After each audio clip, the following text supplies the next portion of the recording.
You're watching the Top 6 Show, the original multi-club fan channel. Make sure you're following us now on Spotify and Apple Podcast. The link is in the description below. Welcome. The Top 6 Show is back. The Premier League is back, and I know we're all excited about that. Everyone's excited about it. Got a brilliant panel for you tonight. JJ's here. KJ is here. Have hope. The man, the myth, the legend. We've got man like Daps from one of the biggest and up-and-coming channels out there of Never a Foul. We've got Brandon here because we wanted some positive Arsenal vibes. It was meant to be Colleen, but she's away in Colombia, and she said there's been a power cut, but I think she's just having a good time out there, if I'm being honest. And D, the Crystal Palace fan, will be with us soon as well. But viewers, hit the like button. Please get that done. Let's get this stream past 1,000 likes whilst we are live. But we have to start with the big breaking news today. The big breaking news that Jadon Sancho has been banned or suspended or kicked out, whatever word you want to use. I don't really care. The first team training. He will train by himself, and currently he's not in the first team at United. This comes after the manager called out his training standards. A lot has been revealed in the last 2 weeks about his lack of work ethic, training, timekeeping, etc. He called Ten Hag out. He deleted those tweets, that tweet, but now he's training by himself. KJ, what's your reaction to this news, mate? We can't catch a flipping break, can we? Jeez, the right wing position might be cursed at this point, because ever since Ronaldo left, I don't know what he's done. Maybe he spoke to Pogba about burying hyenas in Old Trafford. But ever since he left, we can't find a right winger that can be stable. Obviously, we had Greenwood and his thing. Now we've got Anthony and his thing, and now we've got Sancho and the drop off of levels that he had at Dortmund. It's been astounding, and for me, it just shows that Man United are still not in a place where they can turn people around. Not right now. Players can come here and have good bits of form. They can show a bit of promise, but for long-term consistency and developing themselves as people and as players, it's not fully there at the moment. Only a handful of players have come here and shown that Man United is a place to be right now. And this whole Sancho situation is just frustrating, because now our right-wing options are now limited. We've got Pelestri, who's young, inexperienced. He looks good when he comes and has cameos, but we don't know what he's like in the full 90 minutes. We have Ahmad, who's currently injured, and when he comes back, we don't know what kind of Ahmad we're going to get. Are we going to get a young player who you can't keep up, or are we going to get this Sunderland Ahmad? Mason Mount, who he's played on the right wing for a couple of times for Chelsea, done okay, but he's having a hard start to Man United. And then Bruno Fernandes, who we've seen on the right multiple times. He's been okay most of the time, but that's not his best position. So now we're back into trying to fit square pegs into round holes. And I thought we was finally over this at Man United. I thought we was getting to a place where we've got people in their positions. We've got people who can either know what they want to do. And we're just back here square one. And people say Garnacho can play right wing. I've never seen him play right wing for Man United in my life. So I don't even know how that's going to translate, because we saw it with Rashford, we've seen it with Martial. Even though they can play on those sides, it's not productive compared to the players who are used to playing right wing at Man United. So I think Ten Hag's right for what he's done. He's showing that this is the discipline that we need at Man United. If you are not up to standard, you will not play. If you're looking to bring the mood down, if you're looking to bring their work ethic down with your attitude, then you shouldn't play. I wish it wasn't Sancho that this was happening to, but the rules are the rules, and the discipline is discipline. And if people want to say there's an agenda against Sancho, and he's been doing it to everyone. Maguire ain't been seeing pitch. McTominay ain't been seeing pitch. Rashford got dropped for games. He's had his tokens too. You've got to uphold the standard, and if you're not up for that, then that's on you, isn't it? There's one consistency here. There's one real key consistent one here for me, right? And by the way, maybe Ten Hag was slightly wrong, ever so slightly wrong, saying, and all he said was he hasn't been training well. That's it. That's all he's done wrong, right? Pep said that Calvin Phillips was overweight, right? Managers do these things, especially in spare of the moment. But I did do that, so Ten Hag needs to take that one. Everything that happened after that is not Ten Hag, right? And to be fair, it's not too much Sancho. A lot of it is other outside people getting involved and everything being blown out of proportion because it's international break, right? And they need news. But there's one thing that Sancho did, which is ultimately he came out with a statement against Ten Hag and Manchester United, right? Now, Ronaldo did that. Ronaldo had to train away from the first team, right? Ronaldo, he did it to Ronaldo. So fast forward a year, he's done it to Sancho. So he's been consistent. You call out the manager or the club, no hard feelings. And remember, when Ronaldo came back, straight back in the first team after training. So I don't think Ten Hag's done much wrong. And I think everyone else has just blown this out of proportion by getting involved for me. Yeah, no, for me, I think, look, Ten Hag, he had no choice. I think the fact that, because I didn't even know this, the fact that Sancho tweet was pinned for several days and he only took it down like a few days ago is crazy. That's crazy because you can't bring the dress room into disrepute. That's why I already knew that Ten Hag is going to be without Anthony and Sancho. Anthony for the reasons we already know. And when you break that unwritten rule of the dressing room, like that, i.e., disrespecting the manager, specifically doing that in public, I'm sorry, there's no choice for Ten Hag. And I'm sorry, I saw nothing in what he said that was wrong. When he was asked a question, and he said he's not been training up to the standard. So Sancho, who you're in 300,000 a week, it is now down to you as a professional to put your head down and now actually train harder and actually get back into the team. So my thing here is, I do feel that from a tactical point of view, the best case scenario is Mason Mount.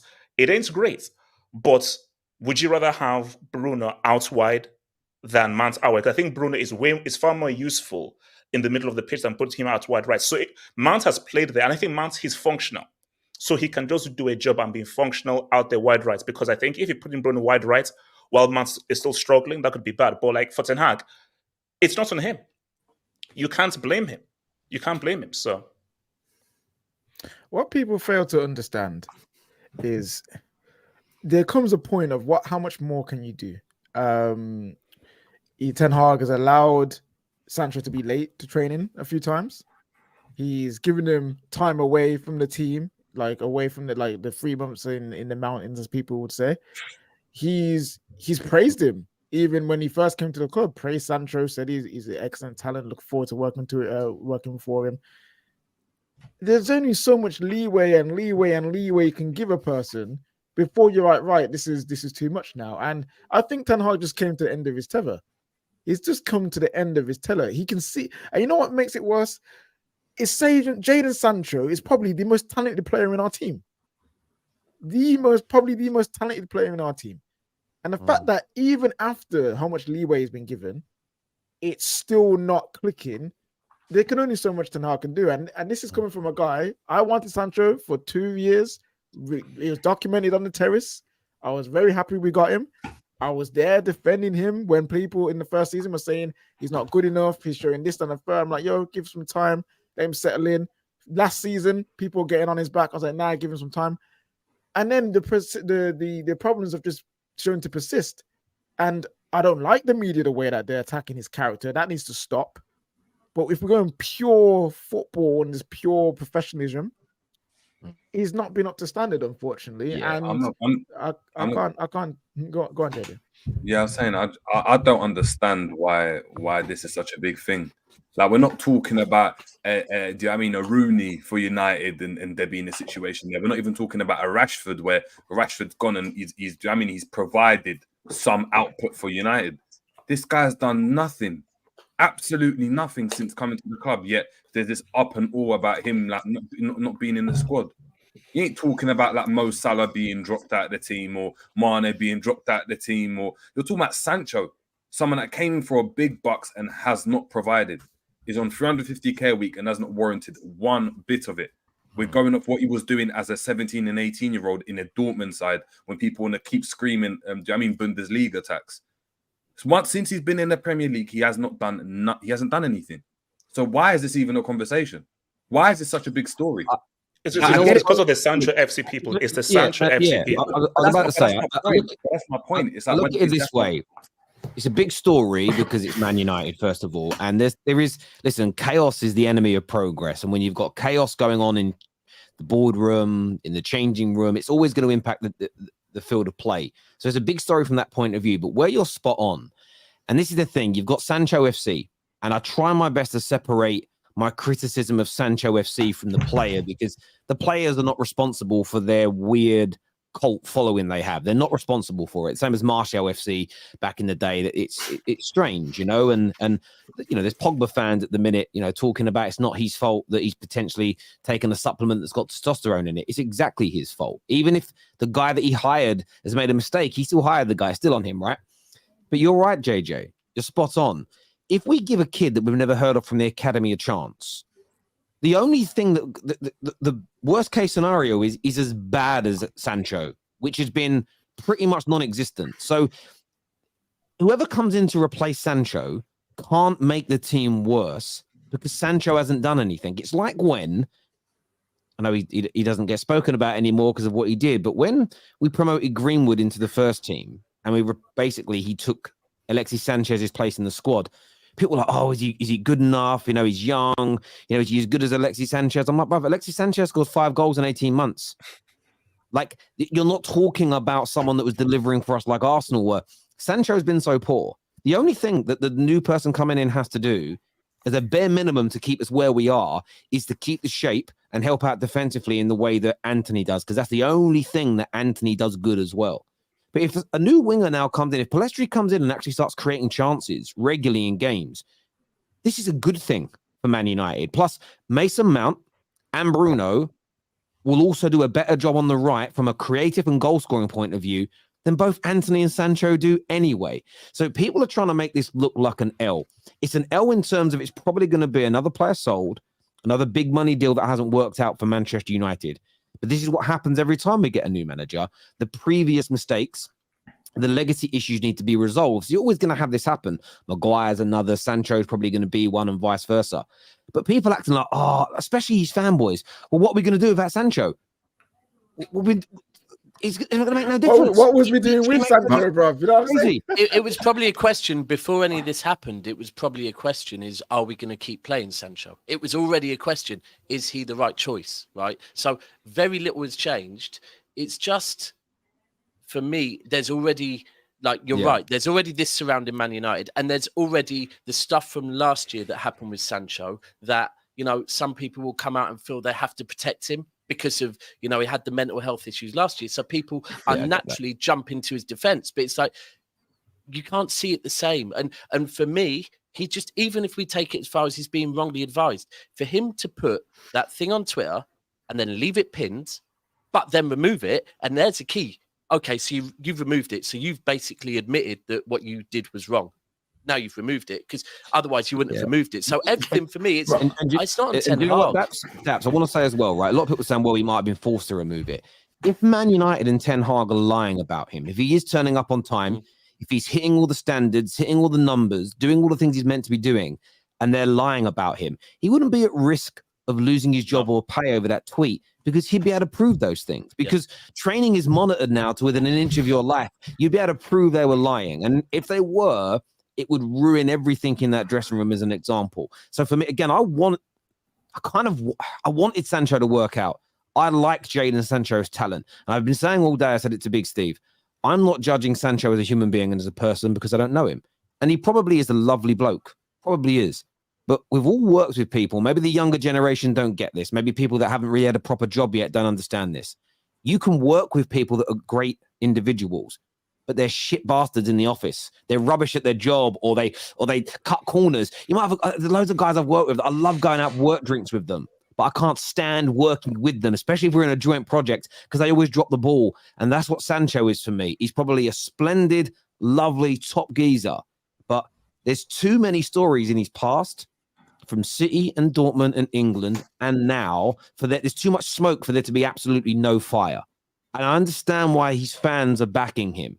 But at the same time, let's just look at the football. As JJ said, the man has not delivered. And someone said earlier, Mason Mount create. Like I just said, he'll create as much, if not a little bit more. It doesn't mean he's going to be good. I'm just saying we're in no worse position with or without Sancho because he doesn't deliver. We're losing almost nothing. It kind of doesn't even. It doesn't But- make sense. Is It doesn't Mount make not sense. injured? Is Mount back from injury as well? The way I look at It's almost there. it might be. The way I Almost look at it is this: if I don't have a driving license and I don't know how to drive, it doesn't matter if the car in my garage is broken or not, because I can't drive it anyway. It's almost an irrelevance to the way we're playing. And I think that the narrative now being spun, what are United going to do?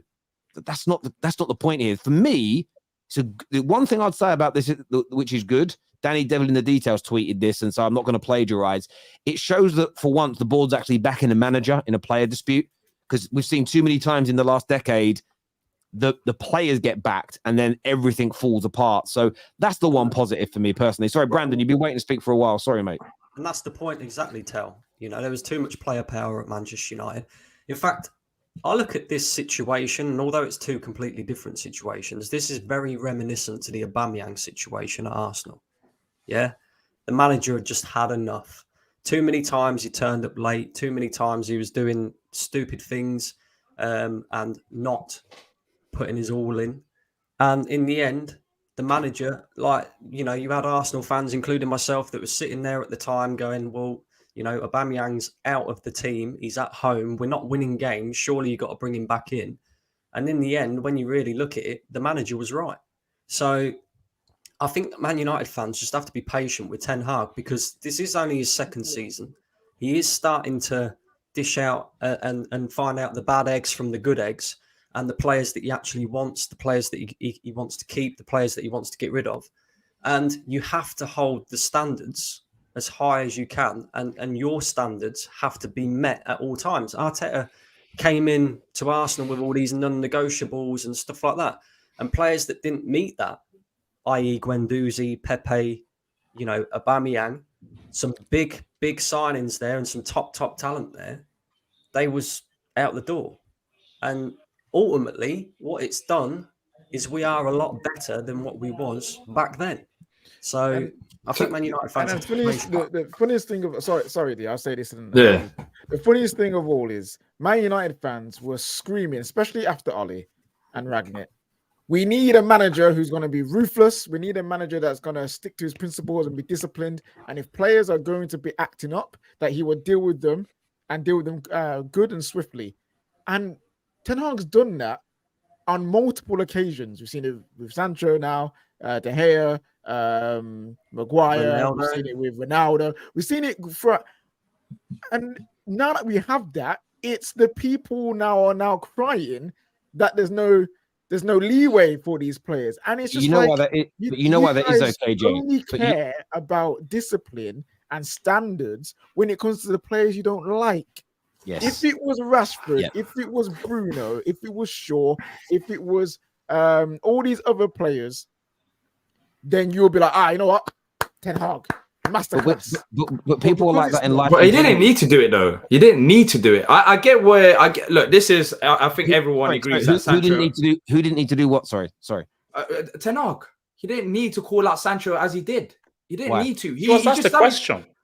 He was asked the question. Yeah, he was asked a question, but he could easily, be sensible with his approach and not call him out directly and say, "Oh, he hasn't been, perfect behind the scenes." He could have made up a lie. Look, he's damaged his value. He's damaged his value. He's damaged his reputation. Manchester United are already known for not being a good club in terms of selling players. What Ten Hag has just done, yes, he's called out the player, but he's absolutely ruined his reputation even further. But now, if Sancho isn't this player, if Sancho is, has these problems, fair enough, but you can, deal with it behind the scenes. And why don't you sell him then? Why did you keep him? Now That's you're the going point. to even hurt him further. So, but I can tell you, D, I can tell you why though. I can tell you why though. And a lot of Sancho fanboys have asked that question. Why didn't you? Staffy asked it. No fucking club wanted him. So at the end of the day, now he's going to want him now. He's going to want him again. But they're Who also. wanted him before? I understand where you're coming from, D. I understand where you're coming from. And it's going to lower the value. But at the end of the day, the manager can only give somebody a certain amount of chances before you have to end up speaking the truth. The fans, I don't like dirty linen being aired in public as a general rule. And I've said this maybe 1,000 times on streams over the years, unless a manager is pushed to the end of his tether. And every now and then, like Pep talking about the weight of Calvin Phillips, it was probably after months and months of saying, listen, This is Fatso. You've got to lose some weight. We wouldn't call him Fatso, but do you know what I mean? Lose some weight. And he just gets to a point where people are going, why ain't he playing? Why ain't he playing? Why ain't he playing? There comes a point where you can't protect people anymore. Terry, Whether you're a parent, whether you're a school teacher. I understand that. I understand it's going to damage the value of the player, but this super chat's right for me. Ten Hag is trying to fix the culture, and there's going to be victims along the way. And sometimes it has to be done in this manner because players let themselves down. I think also there has to be context to it, right? And I know in this world we live in, probably a lot of Sancho FC, Martial FC, and all these player FCs that don't do context. They do 30-second TikToks. But the context is, when he said what he said, yeah, you had literally just lost to Arsenal. Some decisions had gone against you, right? Now, I think in hindsight, he'll learn from this that you're not at Ajax no more. You're at Manchester United, right? You've got other situations going on. The media are going to grab hold of anything they can and run with it more than any other club, right? And you've just said what you said. It was 4 or 5 seconds. You're right. He should have come out and said, "Oh, he's got a bit of a knock or something," and that's it. From there, but you know what? Heat of the moment, pissed off. We all say things. I get he's a manager. He should know. But maybe at Ajax, you could say this also. He's not English. So there's also that slight language barrier that I think it's just a perfect storm. I'll be honest. I've rated Ten Hag for all the things that he's done. I think he's installed a culture there that wasn't there at Man United before. I think Man United won't reach the days that they were until the Glazers leave. It's as simple as that. I think the problem is bigger than Ten Hag. But I think it was a weak move by Ten Hag by calling him out after the defeat against Arsenal. He could have spoke about it afterwards. There's so many press conferences. He could have talked about we're having discussions. There's problems. But the fact that you lost against Arsenal away from home in the manner that you did, and then you mentioned Sancho in that light, I just didn't like it. And look, Sancho's gone through a lot of problems as well. I don't think Sancho is fit for Manchester United. I know a lot of people have written him off, but there's been other players at United that's left United and all of a sudden they're great players. So I think United has had a toxic culture which Sancho joined into. I think he needs a new change. I think Ten Hag is trying to change that. He just sort of fit in Man United at this current moment of time.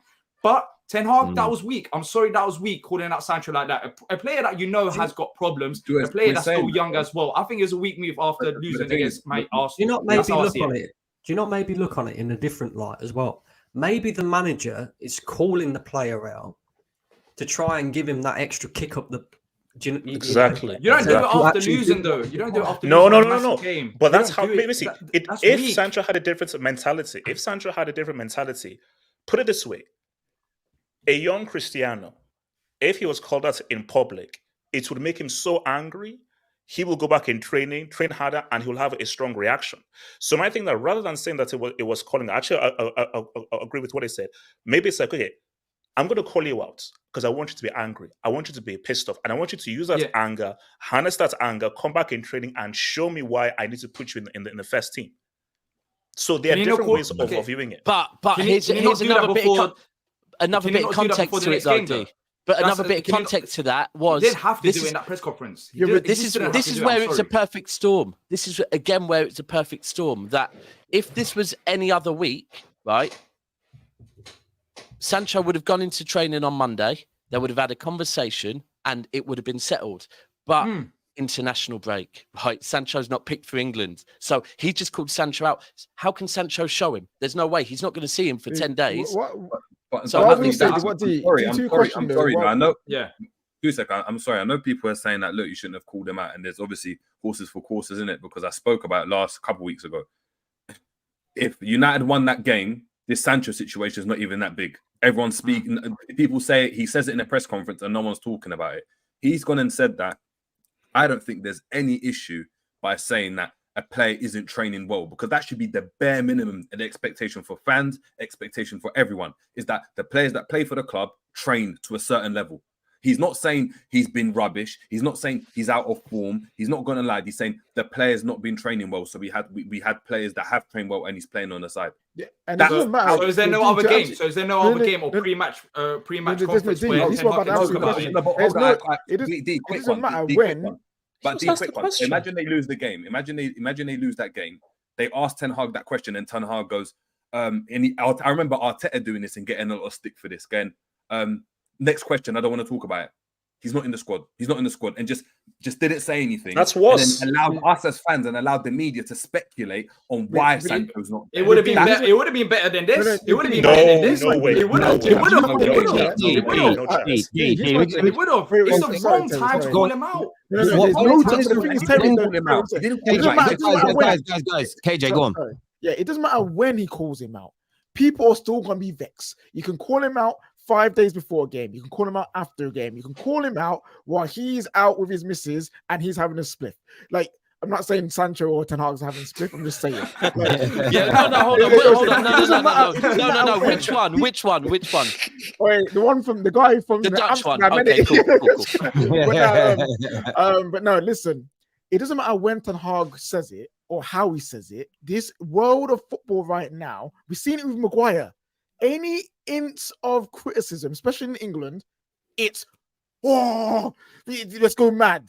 If it's to a player that you like or dislike, anything that is seen as criticism, calling out, being held accountable, is blown up to way bigger proportion than it needs to be. But you know why it is, though? You know why it is? United, for anyone. United just lost to one of their biggest rivals in last minute, and you talk about Sancho. You add fire to the field. There's ways of calling it. Let the fan base calm down, then you can talk about it. Yeah, I think what you're missing in this, I get this. Your opinion, you're entitled to it. I think what you're missing here is that fans want.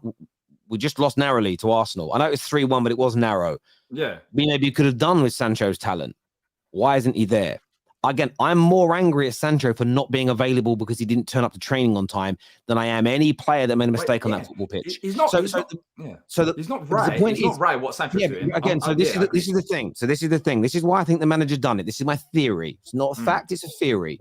I think this has been multiple times over the past year or so that he has been late, hasn't met standards, and it's got to a point where the manager's gone, I can't even have you in my squad. But he's probably looked at the game and thought, if I could have brought you onto the pitch, if you were working hard and you were right, we would have stood a better chance. And that isn't fair on the most important group of people in football, and that's the fans. Terrace, he didn't try. Hold on. He didn't travel. You do realise. Let me finish my point, please. Sorry, guys. And for me, this is the thing. This is my issue with football fans who not side with players, because sometimes players are right, of course, but fans that don't really support clubs, they support players, is that you are not looking, suddenly you take the reason you don't get it is because you're not in the world where you're the most important person at Man United. The most important people at Man United should be the fans, City, the fans, Liverpool, the fans. So for me, I want to know why my players are not playing. Okay. I'm not saying do you know he didn't travel with the team? Do you know he didn't travel with the team? Sorry, let me just finish the point, Daz, and I'll go to you. For me, it's simply the matter of this. If this was the first time Sancho did something wrong, then I wouldn't expect the manager to out him. But when you read the reports from credible places, this has been going on for ages. So I understand that the manager has been pushed to the end of his tether with the player. Sorry, Daps, you were going to say something. No, I was just going to say, I don't know how public it is, but the night before the game, the players travelled down, or maybe even the morning of the game. He didn't. He travelled down the day before and went out with someone in London. Like, they're the type of things that the manager is going to be looking at, thinking, hold on a second. Like, those things, come on, if you're a manager, everyone else is travelling together, but a player decided he wants to go down there for a date. That's maybe, what if, okay, I can give you this theory. What if Ten Hag just didn't want to include him? Like, what if that was a move from Ten Hag? That's what I'm saying. Everything gets that's irrelevant. That's still irrelevant. He didn't travel with the team. What Ten Hag just said no. Let me ask you a question on that. So if you're saying he just left him out and it wasn't to do with training, then why did the manager say it was about training? Why would the manager lie, in your opinion? No, I'm not saying the manager's lying. I'm not saying he's lying. I agree with what he's saying in terms of he's probably bad at training. It makes sense because he's had problems at Man United so far. But I just don't agree with the fact that Sancho is the conversation after that game. You're having Johnny Evans coming off the bench and Harry Maguire. I'm telling you, Palace have a better bench than Man United. Sancho was. We have to move on from this. There's loads of things to talk about, but he wasn't the conversation. It was 10 seconds of a 15-minute press conference. But Ten Hag knows what he's doing. He knows what he's doing. Maybe he was asked the question. He made a conversation. He could have brushed it aside. D, if you are going to... No, but this is the point. He didn't want to brush it aside. He wants to do it publicly because he had enough. And I think in that particular scenario, but you're wrong. He wants to out him. So when better to do it than when the whole world's looking at you after the biggest game in the Prem? You can do it. Okay, exactly. That's the wrong move because now he's No, it's he's not the gone. wrong Sancho's move. done. It Sancho's isn't the done wrong now. move. Sancho's done. Okay, Exactly. look, he doesn't want Sancho. He doesn't want Sancho. I get it. Okay. Exactly. He Yes, wants Sancho's him done, done. but you know what else is done? His So he's value. done him. His value's gone down even further. But he So doesn't Man care United- about that. He doesn't care Okay. about that. Do you know why? Do you know why that's a nonsense for me, though? Do you know why it's a nonsense? Because Man United are actually being ridiculed right now for not doing their due diligence on his training ground behaviors before we signed him. The whole football world knows what he's like anyway. You're telling me if Barcelona are going to try and buy him, they're not going to look into what his behaviors are like. They might not be public, but what we know as fans compared to what people know internally is different. I don't think it matters anything on that. But look, guys, I want to go to some super chats here, and then I want to speak about the game a little bit. This here says Ferguson called players out all the time to tune them up. What's the difference? There is no difference. Fergie's a better manager, but the principle should be. I hate this weird thing people do at the minute, which is like, well, yeah, it's a great thing when Fergie or Pep does it, but if you haven't won what they've won, you shouldn't do it either. That's so weird to me. Whole time, my brother Hassam. Yeah, it's so strange. It's a case of you should want your manager or players or anybody to adopt the actions and behaviors of the greats. I don't understand why that's weird. Because you can't compare them. No one's comparing them.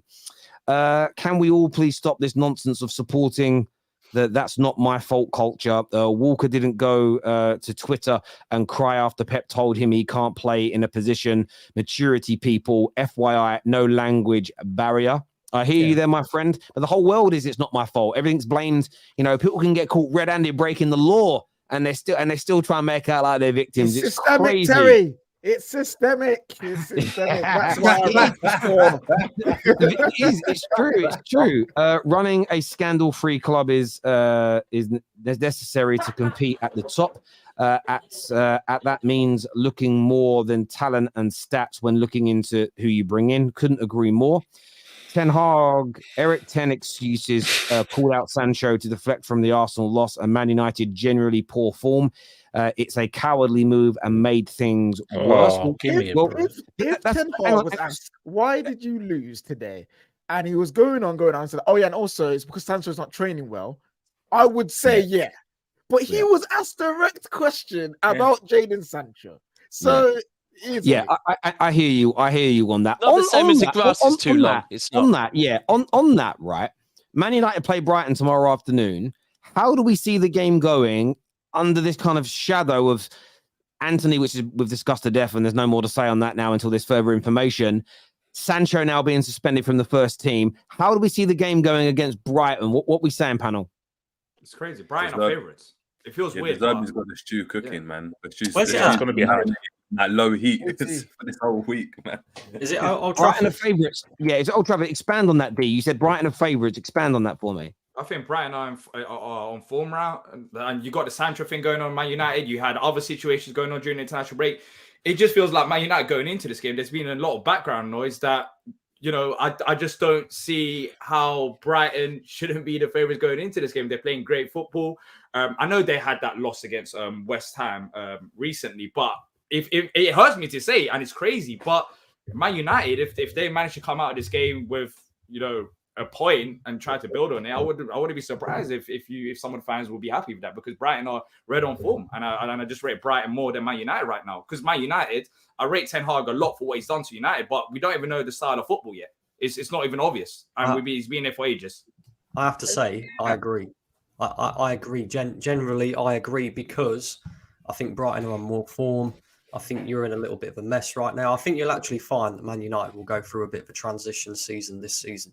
Very similar, again, to how Arteta's second season was at Arsenal, where we finished 8th in the first season. Nobody expected us to get better and better, and it didn't happen. And I'm not saying that Man United are going to finish 8th or anything like that, but while there's these things going on in the background, the manager's trying to sort out who he wants, who he doesn't want. I think you'll have a little bit of a transition season this season. So Brighton are dangerous, really dangerous. So, yeah. And let's be real, like in the first 4 games of the season, Man United's performances haven't been great. I reckon your best performance was against Arsenal. Aside from that, I can't really pick out. Wolves, he was very lucky to get come away with a win. Nottingham Forest going 2-0 down early on as well. It's unsustainable football at the moment, especially against a great attacking side like Brighton. Question though. I know everything's going on. Sancho, Anthony, Maguire, all these things. But with these things getting exposed and the wrong people not being in the team, how can this not be a moment of galvanization for the rest of the squad? I mean, like, right, the world is already bagging on us. The people that are causing issues are now being removed and they're dealing with whatever issues they've got going on. We can now just focus on being what we need to be, which is better for Man United. We got a new midfielder coming in Amrabat, who is going to be giving us a breath of fresh air. Rasmus Højlund will be starting up front instead of Martial. And again, that gives us something different as well. The right wing spot is going to have something new. And again, a new aspect to our play, potentially. So I'm not saying Man United are going and going to play the most beautiful football against Brighton and destroy them 4-0. I'm not saying that. But this whole doom and gloom that Man United season is over, that we can no longer get anywhere but scraping fourth or anything. How we know that cannot be? How we know that's definitely 100% going to be the case? Where we've seen Ten Hag in similar positions. Remember what happened in the start of last season as well, where the team gets together, gets solid, they find a way of playing and get the results. That also could easily happen as well. And it's not a hope thing. It's just that is proof. It could, KJ.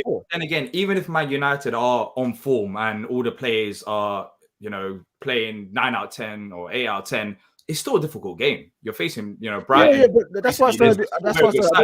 We're doing it right now.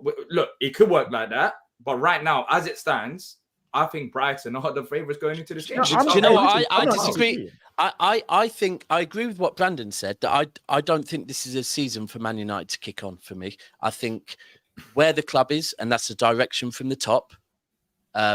I think it's been pretty clear through the transfer window. The direction from the top seems all over the gaff. So I don't think this is a season for them to kick on. I think United, if they can maintain a Champions League place, great. But let's look at this individual game. I agree. Brighton have been on great form. I agree. Man United against Wolves weren't great. Man United against Nottingham Forest weren't great. The key for me is this is at Old Trafford. And whether people want to downplay it or not, last season, Manchester United's form at Old Trafford was getting results out of games where they didn't perform well. And that's why I think United are going to win this. I think Brighton are a better team. I don't think United are going to finish in a great position, maybe fifth, maybe fourth if everything clicks.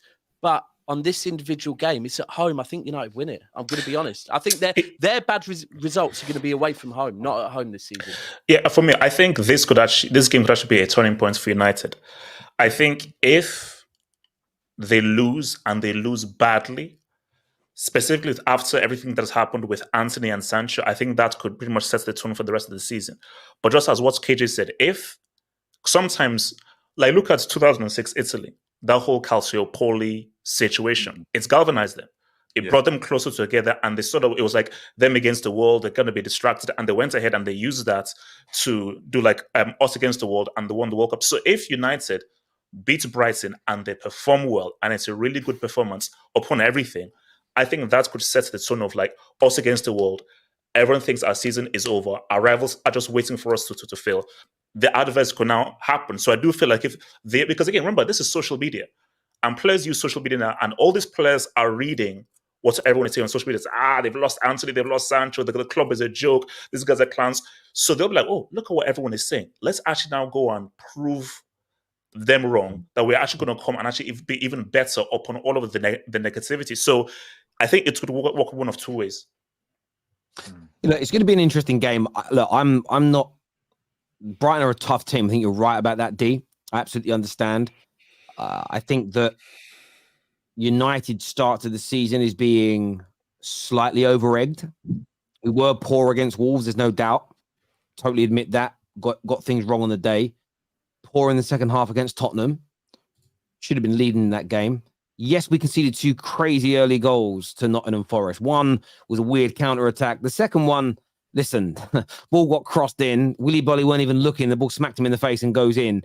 It's a fluke. And then after that moment, we dominated that game and could have scored 5, 6, 7 goals. We deserved to win by a country mile. And I guess, look, we went to one of the hardest grounds to go to away from home. And look, there's still people that think it was onside. We were very close to beating Arsenal. It didn't quite happen for us. Our 2 defeats have been away from home against 2 of the best teams so far this season in the league. So I think there's too much being made. What you said, D, United don't have a style of play. I just think, again, that is completely overstated. Maybe you don't enjoy it, but that doesn't mean there isn't a style of play, you know? And the questions I always ask people is, what is Arsenal's style of play? What is Newcastle's style of play? What's it called? Like, what's the name of it? You know, people say, like, Man United don't press. The inverted style, Tell. Someone said that to me earlier. Well, yeah, you've got a name, the inverted style. Someone said to me earlier, Man United don't press and win the ball back. It's a lie. No team in England has won the ball back in the opponent's half more times than Man United this year. There's a lot of lies about, not lies, but misconceptions about our style of play. You know, how much of the ball we have, where our line sits, the amount of chances that we create. Our biggest issue in the last year has been finishing off chances. So many games last season we dominated, but we narrowly won 1-0 or 2-1. But the amount of chances we created and didn't score, or great balls into the right area, but strikers just not being there. Like Weghorst being our lead striker as an example, I think is overstated. And if we create the chances tomorrow, we'll beat Brighton. I'm absolutely convinced we can beat Brighton. I'm worried about them because they're a very good team. But this is Old Trafford, 31 games unbeaten. People say we haven't improved under Ten Hag. He inherited a team that had its worst season in 40 years, that most media and rivals predicted to come anywhere between 6th and 10th. We were told we wouldn't win a trophy. We ended up finishing 3rd, got to 2 cup finals, won a trophy. It missed all the other things that were going on, and created a very good 31-game unbeaten home record in that time. And people say there's been no improvement. For me, it's a ball-faced lie. It's a ball-faced lie that Man United have not improved under Erik Ten Hag, in my personal opinion. It has to. I might say tomorrow. I keep thinking it's Friday, but yeah, look, I get where you're coming from. But I think to say Brighton are favourites at Old Trafford is a madness statement. Personally, you don't think they are? I think they're not the favourites. They're not the favourites to win, in my personal opinion. I think it's evens. I think it can go either way easily. Yeah. I think Onana will be key. Onana will be key for you, because I think Brighton will dominate possession, because that's the way that they play. I think they will come to Old Trafford and dominate you, and you'll probably look to hit them on the counter attack. And Onana playing his long balls through for Rashford, Højlund, whoever it may be, will be key. Yeah, I think getting Højlund on the pitch and getting Rashford back to his preferred position is everything for Man United. I think that's the key for me. Rashford on the left, when Rashford's playing in the middle, when he ends up drifting out left, there's no one in the middle, and that's the difference. That's a game changer for me. Look, I also agree with what Terry said. Man United in their prime days under Fergie, people got off of the coach at Old Trafford 1-0 down, right? And under Ollie, you had Everton going there and doing the Sue. That was like, Old Trafford was a laughing stock. And last season, Ten Hag brought back Old Trafford a bit, and that's the reason why I'm saying this. Listen, I think if this was at Brighton are the favourites all day long, and I think Brighton win. It's at Old Trafford, and they've managed to somehow, and I think this will happen a lot this season, not look good, but they get results because it's at Old Trafford. And I think that's overall going to be, and also if Brighton don't have Ferguson, that could be a big miss as well, because they haven't got that target man up top. Yeah, it's interesting. I mean, just looking at the facts though, that they had 60% of the ball against us at their ground last year. They did, and they did at Wembley as well. But the last 3 games at Old Trafford, even though they've beaten us in one of them, we averaged 63% of the ball against them. Yeah. So I know De Zerbi's there now, so there's a difference there when some of those stats come under Graham Potter. But again, they'll have some of the ball. Of course they will, and they'll move it. But I just think people are not maybe focusing on how. Again, I actually disagree. I think at Old Trafford, Man United have been pretty good. What we haven't done is put the ball in the back of the net enough. But we've dominated so many of those games. KJ, I tell you, we do the match reactions. We'd sit there and go, how can we have so much of the ball but feel so nervous in the last 10 minutes? It's because we didn't put the ball away. And that's what I'm hoping Højlund changes. But viewers, I want to get your score predictions on this game. The boys are going to do theirs now. D, what are you going with score-wise, mate? I'm going to go 1-0. 1-0. Well, considering Brighton are favourites, that's a good result for Man United in your world. I like that. Yeah, Brandon, what are you going with, brother?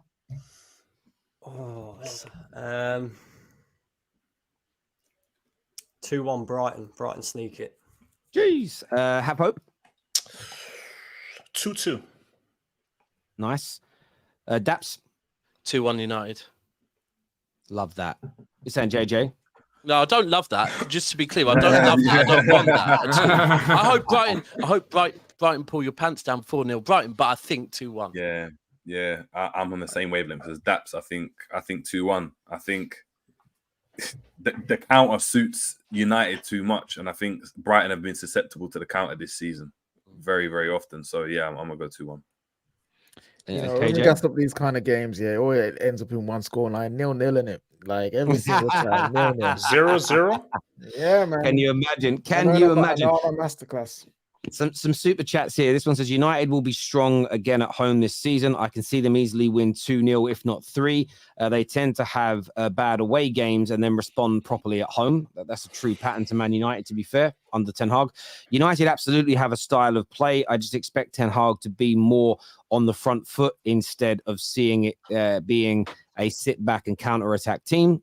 I hear you. If you guys want to work out what United started players, go watch Danny Devil in the Details, his channel. He breaks it down every week. But for some reason, and he has fact after fact about it, and then people just want to dismantle it. I think it's become fashionable to just say United don't have a style of play. There is one. Yeah, I just don't think people want to see it. It's kind of strange to me. But there we go. This is exactly the time to see Man United smash and grab. That would not surprise me at all. They are one of the best teams at papering over cracks. Cheers, Tevin. And that's a bit of a slide dig, but thanks for the super chat. Chris here says, if a manager calls you out, you've got 2 options: go somewhere or prove him wrong.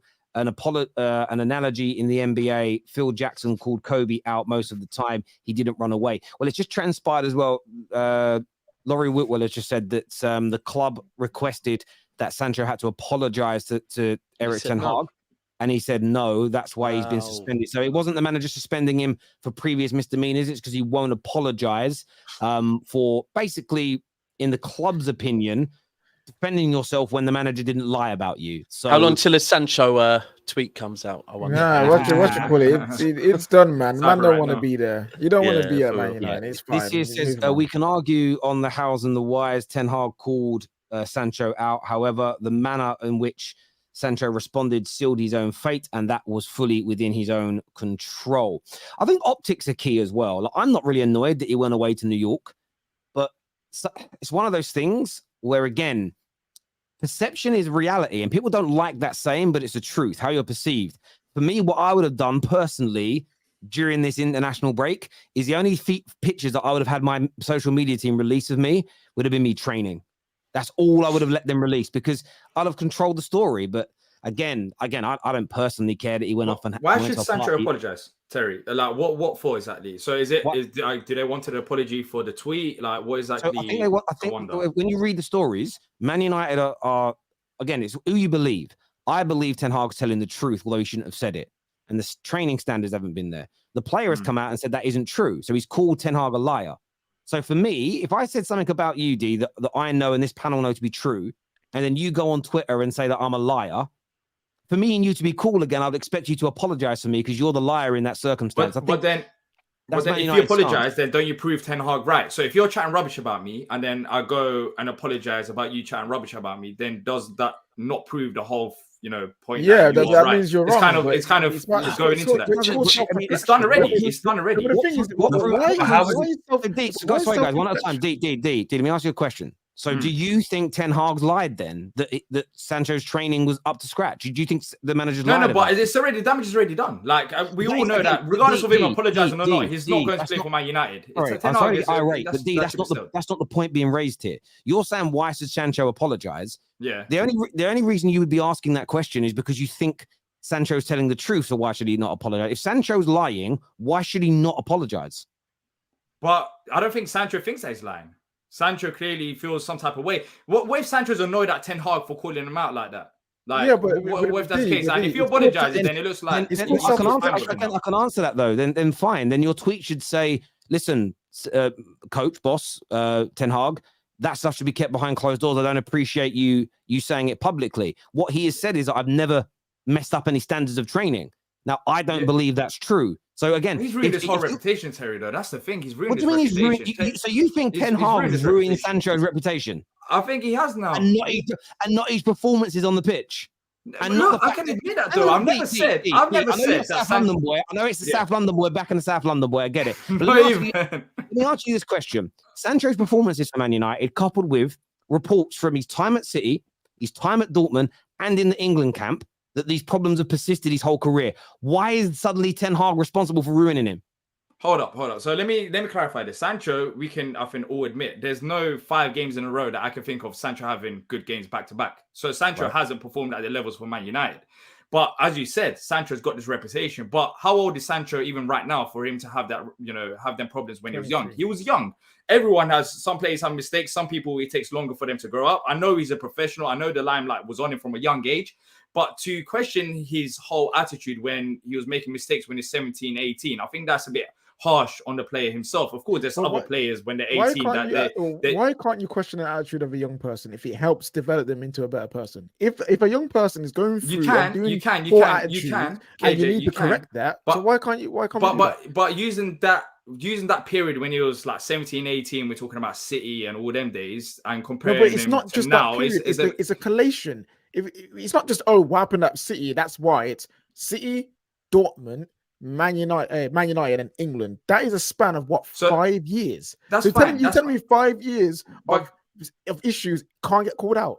No, but KJ, the thing is, if I understand why he tried to call him out and what he was trying to achieve, because he probably wants a response, and not on Twitter. He wants a response on the training pitch or on the pitch. But we know that Sancho's had problems in the past. Now that you call him out, and now that you question his professionalism in terms of his training, out to the public after a massive game, that's Sancho done for. There was question marks about Sancho already, but now this solidifies it. This solidifies it. That is Sancho done for. Based on what you just said, based on what you just said, there's only one person to blame, and that's Sancho. At the end of the day, Sancho does have a bit of blame, but Ten Hag, the way he done it. No, he doesn't have a bit of blame. Come on. Quick one. No, listen. So what? I remember. But you're caring about from Man United perspective. You're not thinking about the player. You're not thinking about the player. Hang on a minute. Then turn up to training on time. Work hard. Listen, okay, but we don't know the stuff that's going on behind the scenes. What stuff could be going on? Do we know that? Okay, let me ask you this. Of course, we're doing ifs and buts. Do we know that Sancho's treated by Ten Hag the way that he's maybe treating other players? Maybe there's been a problem since day one. There's definitely problems with Sancho. Exactly. Let's slow this down again. Because for me, what you're doing here is you're saying things, but you're not fully saying them. I'd rather you speak, because you keep saying you don't think Ten Hag's lying, but then all your defensive of Sancho make it sound like Ten Hag's doing something mean. So say what you actually think. So you're you saying that Sancho's being treated differently to other players by Ten Hag? Because I'm saying the potentials. Maybe that's why Sancho's not motivated in the first place to go training on time or go late. Maybe and that's a fair point. That's a fair point. I really want to move on from this subject, but that's a fair point. However, but why is it the same pattern at every club he's been at? Why is it suddenly Ten Hag's It's not the same pattern, though, is it? Because it is the same pattern. There's a reason why he went to Man United for so much. Please do some research and read about this. Listen, I want Sancho to work, but the fact that this pattern and these same behavioral issues around training. I'm not talking about his personality. I'm talking about his training habits. Yeah. At every club and international level has been called out. But suddenly Sancho, Ten Hag's a problem. He's done it at every other club prior. So when he joined from Dortmund, was he not happy about Sancho joining? Or hang on a minute. Because you didn't really talk about training. Hang on. I wasn't privy to all that information at that point. And Ten Hag wasn't the manager that signed him. I know, I'm just talking about in general. We're acting like Sancho's always had a problem. Well, he was clearly class. That's why Man United signed him for the fee in the first place. He had a great prospect and potential. It's not always been bad. No. As a person who saw the reports about when he left Dortmund, the reports came out, and as a person who wanted Sancho, I was hoping he'll come to Man United and he will mature, and these things will drop off, and he will be the player that we want him to be. That's not happened. So whose fault is that?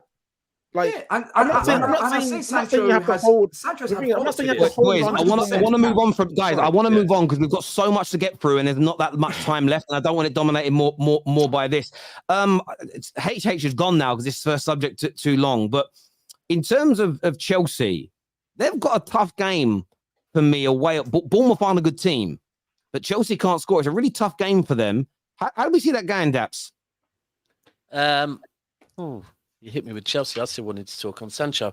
I think Chelsea win it. I think he just needs to. I do worry for Poch already because Chelsea's fan base is. They're not going to give him time, are they? They're not going to allow him to But I think they beat Bournemouth. I do think they beat Bournemouth. The hardest thing is this Chilwell thing. That's the debate. It's who plays left wing. And I'm a big fan of Sterling on the right. Very big fan. I think he's a lot better. Always was at City. It was Sane, Aguero, Sterling. It wasn't Sterling, Aguero. And I think moving him back to the left is not ideal, but I don't think they've got much options. So they're going to have to move him to the left, probably play Cole Palmer on the right. I just think Chelsea lack experience. I said this in the summer. They've brought a lot of potential, whole heap of potential, but they're having to play Chilwell because of the lack of experience.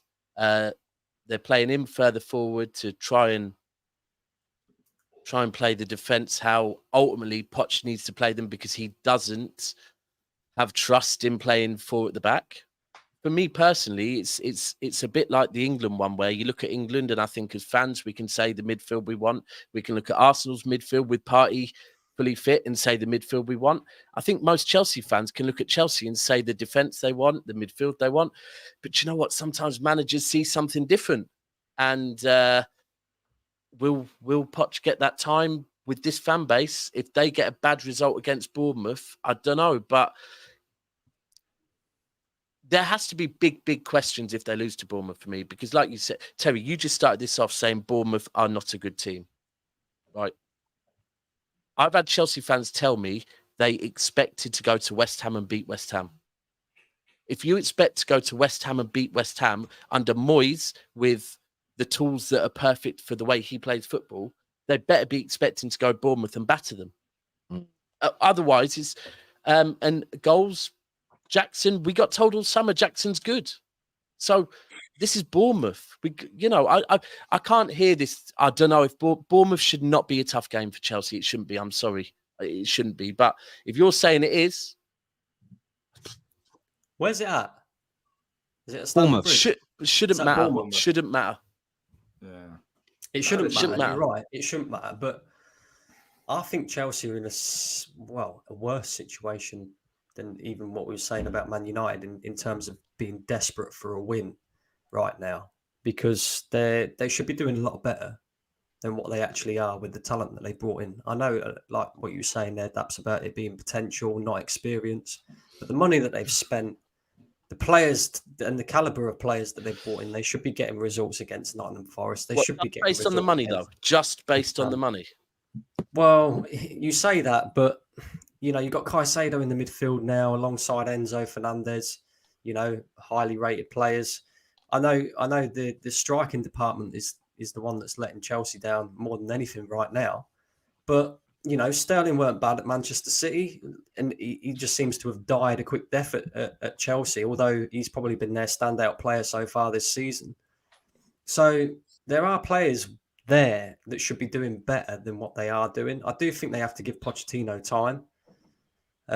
But will they get it? Like you say, the Chelsea fan base, very impatient, used to having managers sacked season after season and still getting success from it. I just don't think it's going to be the same thing under Todd Bowley, personally. I think you're going to have to go through a process with one manager, and it will take time. I think that's the key. I think Poch is the right manager for the players they've got potential. But I just feel they still haven't, has Poch had a meeting with the board and have they discussed what they actually need? And again, it kind of looks like that again, that I'm still struggling you look at them. To be fair to them, they have got some bad injuries. They've got injuries there, which is a valid point. But then, and it's a hard one to speak on Chelsea, because if you understand football, you can't expect new board, new manager, new players, new style to work straight away. But then there's the side of you, and especially me as a City fan, that goes, well, you know what?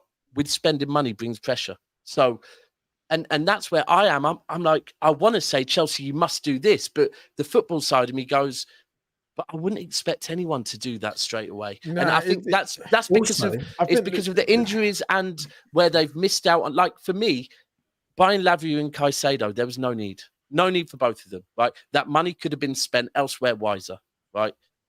And it's just stupid mistakes like that makes me question Chelsea's direction. The money thing.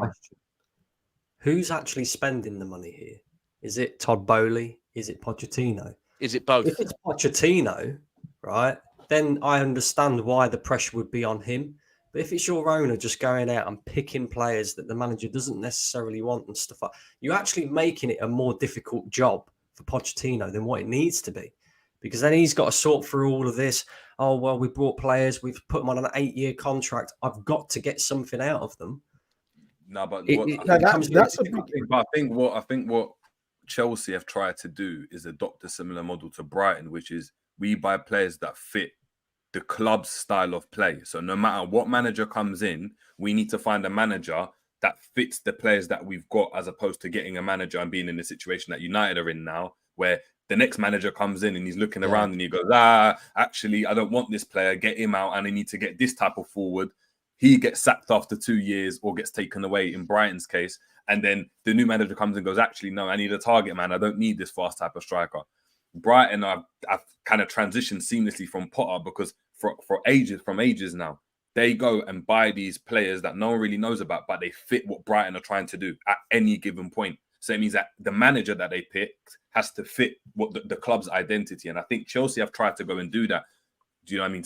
Signing all of Brighton's backroom staff and getting Potter in and all of that. So what they're doing right now is they're buying players to go and fit the Chelsea identity. I don't know what that identity is, but it seems like they're trying to adopt that. So no matter whether Pochettino does well, no matter whether Pochettino gets into the top 4 or not, he might be here for a while, he might be here for a short while. The next manager that comes in, they're going to still try and fit that Chelsea model. When you look at the 2 managers that they've had previously, in terms of Potter and Pochettino, the thing they've got about them is they like to go and develop these young players. So it's, like I say, it's a risky thing because of the amount of money they spent. But so do you think the injuries have impacted that then? Because I do think slightly they've been unlucky with injuries. I've got to give it, and it's hard for me to say that because of the amount of money they've spent. But money spending is everyone needs to spend money. Thank you, bro. You think Brighton's getting their players without spending money? They're spending something. So but not $1 billion, though, KJ. But it doesn't matter. There is that expectation. Like I agree, because football is not black and white. What I'm saying is, the amount of money you spend is not a direct correlation to things working. You still have to make the right decision. You still have to get the right players. As Dee said, the pressure's higher. So in Chelsea's situation right now, you have to remember, we're talking about Chelsea. If Brighton had done this model, don't get it twisted. But they had Malpay up front, they had loads of forwards up front, and they splashed a lot. They had McAllister on loan. They've been spending a lot, obviously not in comparison to what Chelsea has spent. That was spent on a lot of players. I think they've got the highest turnover of players in the Premier League at the moment in time, in terms of the amount of players that they've had in the last 5 years. It's the fact that Chelsea have spent $1 billion though. It's $1 billion. It's crazy. It's crazy. If Brighton have spent $1 billion, would the pressure be the same? It wouldn't be. No, it wouldn't be, because they're Chelsea, but it's still, you spent $1 billion and it's not work. I hear you. Yeah, I agree with what Daps is saying. It's one of those things where when you look at the amount spent, you go, they've got to win. But then you look at what they've spent it on and you go, but that isn't a team that instantly is going to be able to win. And I also think probably 300 to 400 million of what they've spent is on players that they may end up selling on for profit. And I think that the way Chelsea are trying to do this, people have got to go and watch the Burnley documentary. In the first episode, they talk about this is what the smaller clubs do. They buy lots of players for decent prices that are talented. And no matter how good they are, they know they're selling them in 2 to 3 years for a profit. That's how they generate enough money to be able to consistently try to compete against bigger teams. I think Chelsea are looking at those models and going, we can do that, but supercharge it and then generate even more income. And I think what you'll then see through those sales in a year or two's time from some of these players that won't even touch a ball for Chelsea. Look at City are doing. All their academy players and their loaned out players, they've raised 300 or 400 million pounds. You do that, then you can go out and go, boom, there's 150 million pound world-class striker. Remember, Chelsea were going to have a shortfall of income. Everyone's forgotten about all this. They used to make about 60 million a year through loaning players out. FIFA have changed the rules on how many players you can loan out.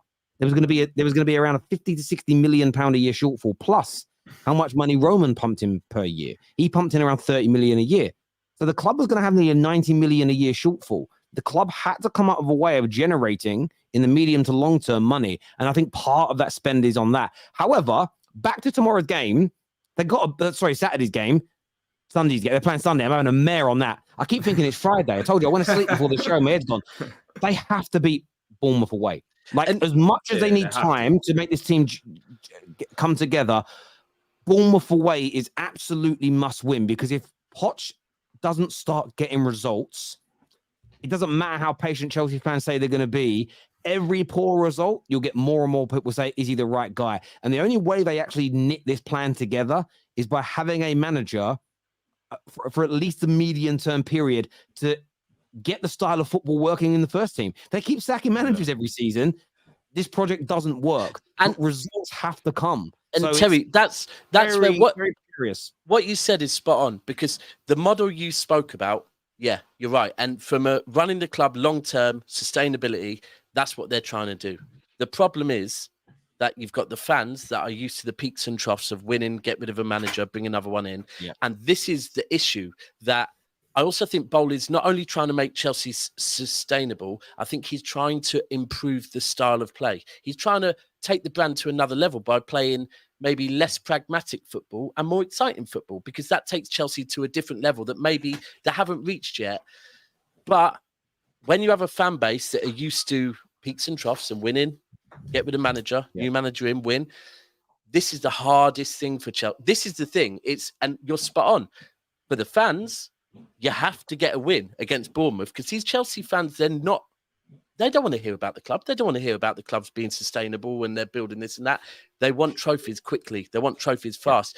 Or they at very least want to be in a top 4 battle. They don't want to be having people say Bournemouth away or Bournemouth at home is a tough game. That's not Chelsea. That's not what the Chelsea fans want to hear. I hear you on that. In terms of the game itself, KJ, score predictions, please.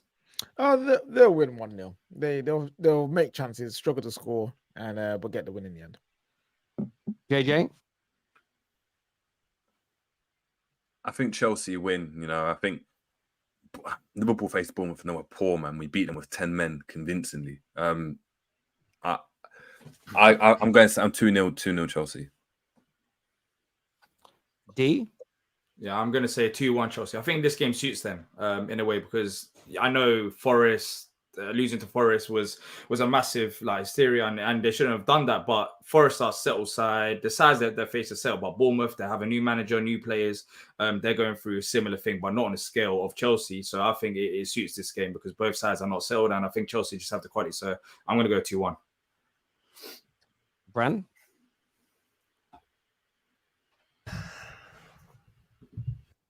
I'm going to go 1-1 draw. Controversial. What are you saying, Dax, my old mate? 3-1 Chelsea. 2-1 Chelsea. I'm going to go. No, 3-1 Chelsea. 3-1. I was about to say 3-0 Chelsea, and I'm going to stick was to that. considering 3-0 3-0 as Chelsea. well, I think they'll score goals in this game. Viewers, give us your score predictions below. We're going to get on to City and Liverpool a little bit later in the show, but I want to ask a question. Are Arsenal about to catch fire now? Are Arsenal they've started well in terms of points, but are we going to now see, Brandon, Arsenal come alive and the football go up a level after that really important win against Manchester United? Are you confident that the team's going to start to really cook now as well as getting the results? Hopeful, Tel. Hopeful. I can't say for definite, though, because as I've already, stated on numerous occasions, I still don't think we've done enough in the transfer window. Thomas Partey's out injured. Saka's apparently been playing with an injury as well. So how fit is he? We got one or two, I would say, very small issues to iron out. But the biggest one for me is the Kai Havertz one. I think he has to be taken out the firing line. I think Mikel Arteta has to start Fabio Vieira now that he's showing a bit of form. And yeah, I am expecting a lot better performances because we see a lot better performances, last season. And now we're reaching that point where we're going to start having some really tough fixtures coming up now. We've got Everton this weekend. I know people will say, that should be, an easy 3-pointer for Arsenal. But if you remember rightly, we went to Goodison last year and we lost 1-0 in Sean Dyche's first game of the for Everton. Yeah. So it's not going to be an easy game by any means. It's going to be a very physical game. And that's why I feel like Arteta won't drop Havertz because of the physicality side of things. I do think he needs to. now that Gabriel Jesus is back, you know, you see when he came on against Man United, it just we attack a lot better. We're a lot more fluid with him in the side. So yeah, I am expecting to see a lot better performances and the points to come along with it as well, especially if we want to, you know, compete again this season. I think when it comes down to Arsenal, you have to look at their performances this season, and I'll be honest, it's not on the same levels as last season. I think Arsenal fans can admit it as well. You can say it's Havertz. You could put other factors into it. I mean, Timber being out injured, even though he wasn't there last season. But look, I agree with Arsenal needing more players. They did make one or two very good signings. I know Timber's out injured, but I thought that was a very underrated move in terms of versatility. I think Declan Rice, he's going to... We haven't seen the levels that we're going to see of him in the future. He's going to probably play more as a number 8 once he's confident there. So, look, Arsenal need to make a statement now. International break is over. We talk about Havertz. We talk about the performances. We talk about individuals, Arteta, tactics, and all of the other things. But it's time for Arsenal to make a statement. In a way, against United, you could say that was a very nice win, but I don't think the performance was on Arsenal levels that I've seen in the past, especially last season. I think Arsenal will win this game against Everton. I think they will beat them. But most importantly, how will they beat Everton? It can't be a last minute, 2 goals in the 88th and the 89th minute. It needs to be comfortable. Everton are struggling side. Yes, they have made a few good signings. I think Beto is a very underrated striker, and I think he's going to be massive for them in the Premier League for Everton. I think that's going to offer Arsenal some question marks, but it's time to move on from the transfer window. I think every fan can talk about the transfer window, but Arsenal still do have the quality. It's time for that quality to show on the pitch. I know Arteta has to make a big decision because Fabio Vieira is coming off the bench and is giving very good performances, and Havertz is doing the opposite whilst being on the pitch.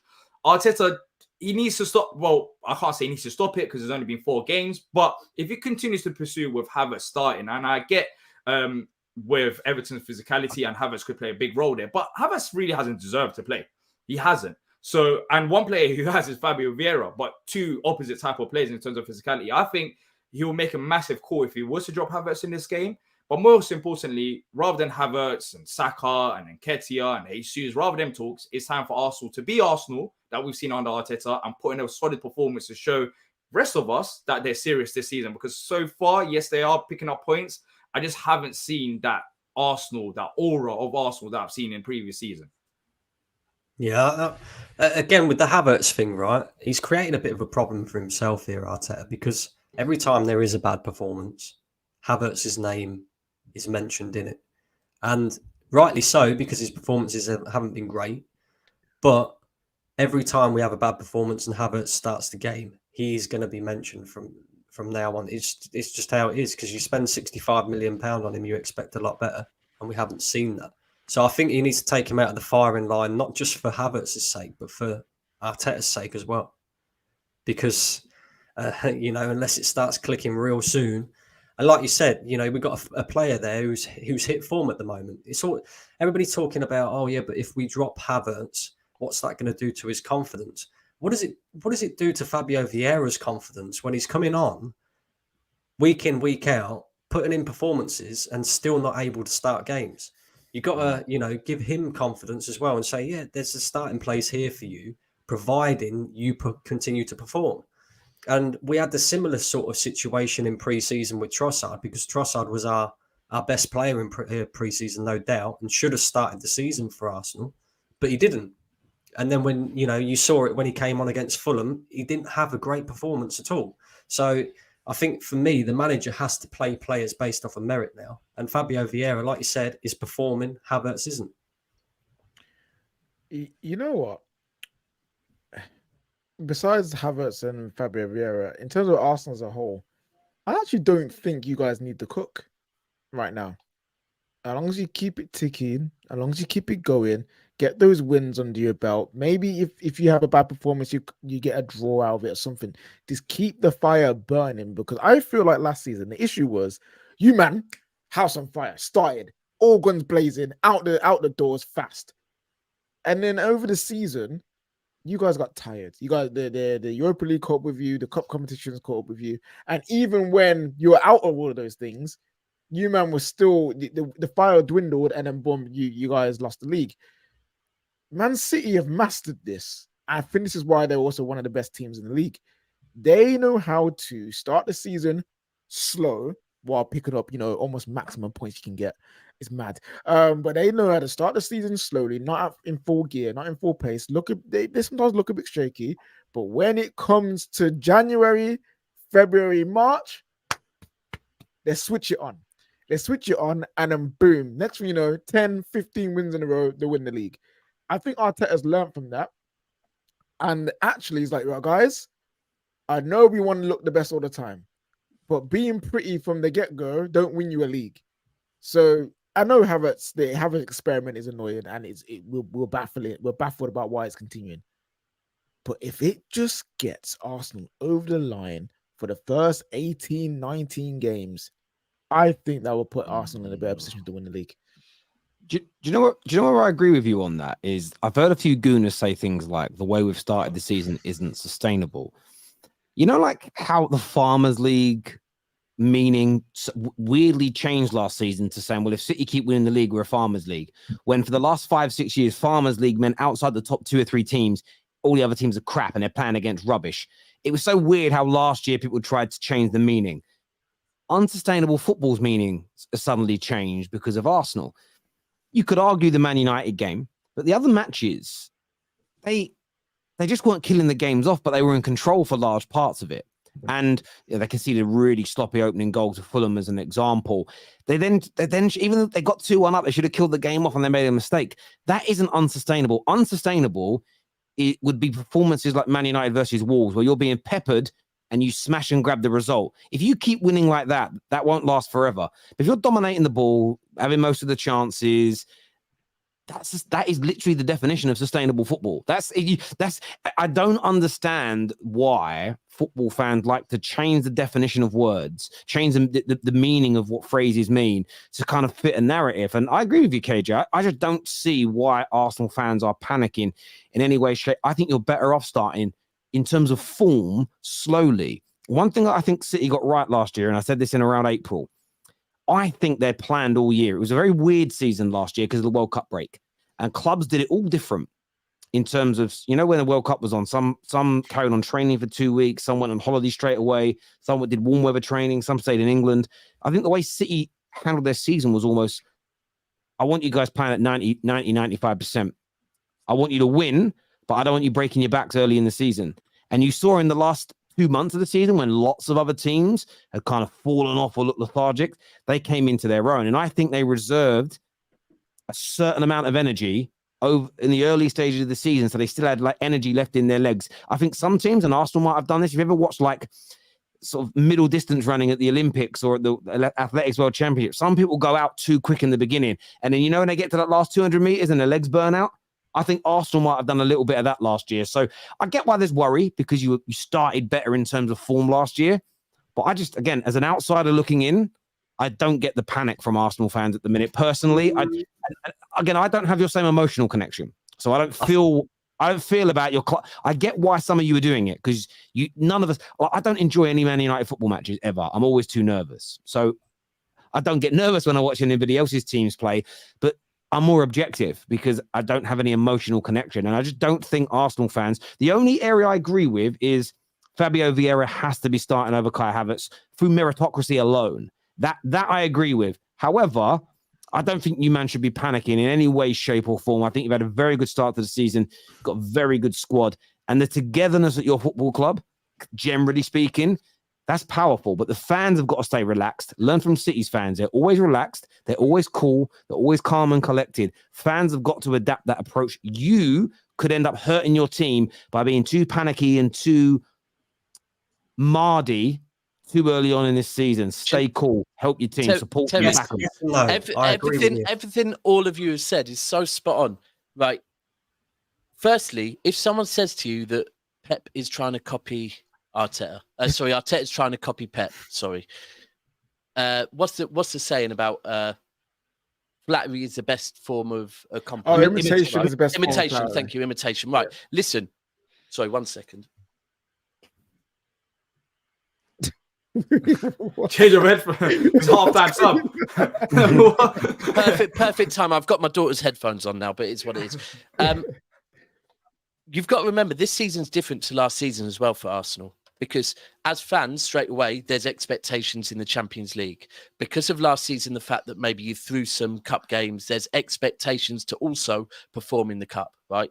You are not going to do that with 13 best players, right? Arteta has to use the whole squad this season for you to keep the fans happy, which means a run in the Champions League, also challenge for cups and the Premier League. He has to get this whole squad ready, right? And he has to, and these are also, although they're compliments on Arteta, they're also risks, right? So for me, I wouldn't start Vieira against Everton. I would keep it as it is. Bring in Jesus, right? Jesus came on as a sub, bring him in. Don't change it too much, right? At home, bring in Vieira, right? But he has to get this whole squad understanding the season is not the first 4, 5, 6 games. The season is 38 games plus the Champions League. There's no City player that gets upset, apart from Cancelo, and he's gone, about not playing. You go and look at City over the last 4, 5, 6 years. You could say to me a player that you think hasn't played much. If you go and look at how many games in all comps he played that season, you'll be surprised, right? Because everyone knows you could be an Arsenal player like Saka and you can play 50 games in a season, right? And end up with fuck all. Alternatively, you can be a City player, you can play 30 games a season and end up with a treble, right? Because you know you are part of a squad, not a best 13, 14, you're part of a squad. I think Arsenal have started the season how they should do. Let the ball do the work. It's going to be harder for you because you're going to have to break down low blocks that you've never seen before, right? And you get used to that, but you can't start changing the way you play. Let the ball do the work, because by letting the ball do the work, your legs are doing less work, and then all of a sudden you were far. I remember when we beat Man United 2-0. I think it was 2 seasons ago, and it was a season where United fans were like, that was more embarrassing. That was a training match for you, man. The second half, it was about October. There was a reason why City took their foot off the brake, because Pep was like, we're winning this game, we're 2-0 up. There's no need to play heavy metal football. We're 2-0 up, in complete control of this game. Let the ball do the work and not your legs. Arsenal fans, Terry's spot on. You lot just need to, as long as you lot are getting points, don't worry what rivals are saying. Don't worry about any of that, right? You'll hear it. I heard it in January and February. City don't look the same team. I hear it every season. But it's just like, all right, wait till February, March. If you can stay there, you're in with a chance. But you have to remember, as a fan base, you're expecting your team to do everything. So he's got to get this whole squad ready for everything. It's really interesting. Do you get the same feeling, though? Go on, Brandon. You mentioned you had a good point. You had a point about, you know, taking a foot off the gas against United, but also this season, in terms of their performances, they've had to put their foot on the gas because they was going to drop points. It's quite the opposite. It's not like they're controlling games. I mean, United, that could have easily went differently. Forest, that could have, you know, I think Arsenal, I think against Palace, that was a very good performance. Because you've got to look at it. They're controlling the games, but in one of them, they had a player sent off, right? And the minute you have a player sent off, the game is going to change. And then the other ones, for me, I mean, look, the United game, I think they allowed United to have a bit more possession or whatever. But I don't think you got lucky, bro. I think it was a pretty equal game. Like, I want to shit on United all day long, but come on. Garnacho was a Nats cock offside, right? If he was onside, that's a different result. There was decisions that went both ways, bro. Come on, let's see. Yeah, I know, and I get that. And it's a similar thing with Crystal Palace, right? Because the Crystal Palace game, we won for a dodgy penalty that maybe on another day wouldn't have been given because Thomas Partey was handling the defender. Yeah, it was given. So in that sense, we was quite lucky. Do you know what I mean? But you also missed loads of gilt-edged chance. Like, no disrespect to Palace. In the first half, you should have been 2 or 3-0 up. And again, it's the thing. Brandon Terry, this is where it comes back to the fans. Right.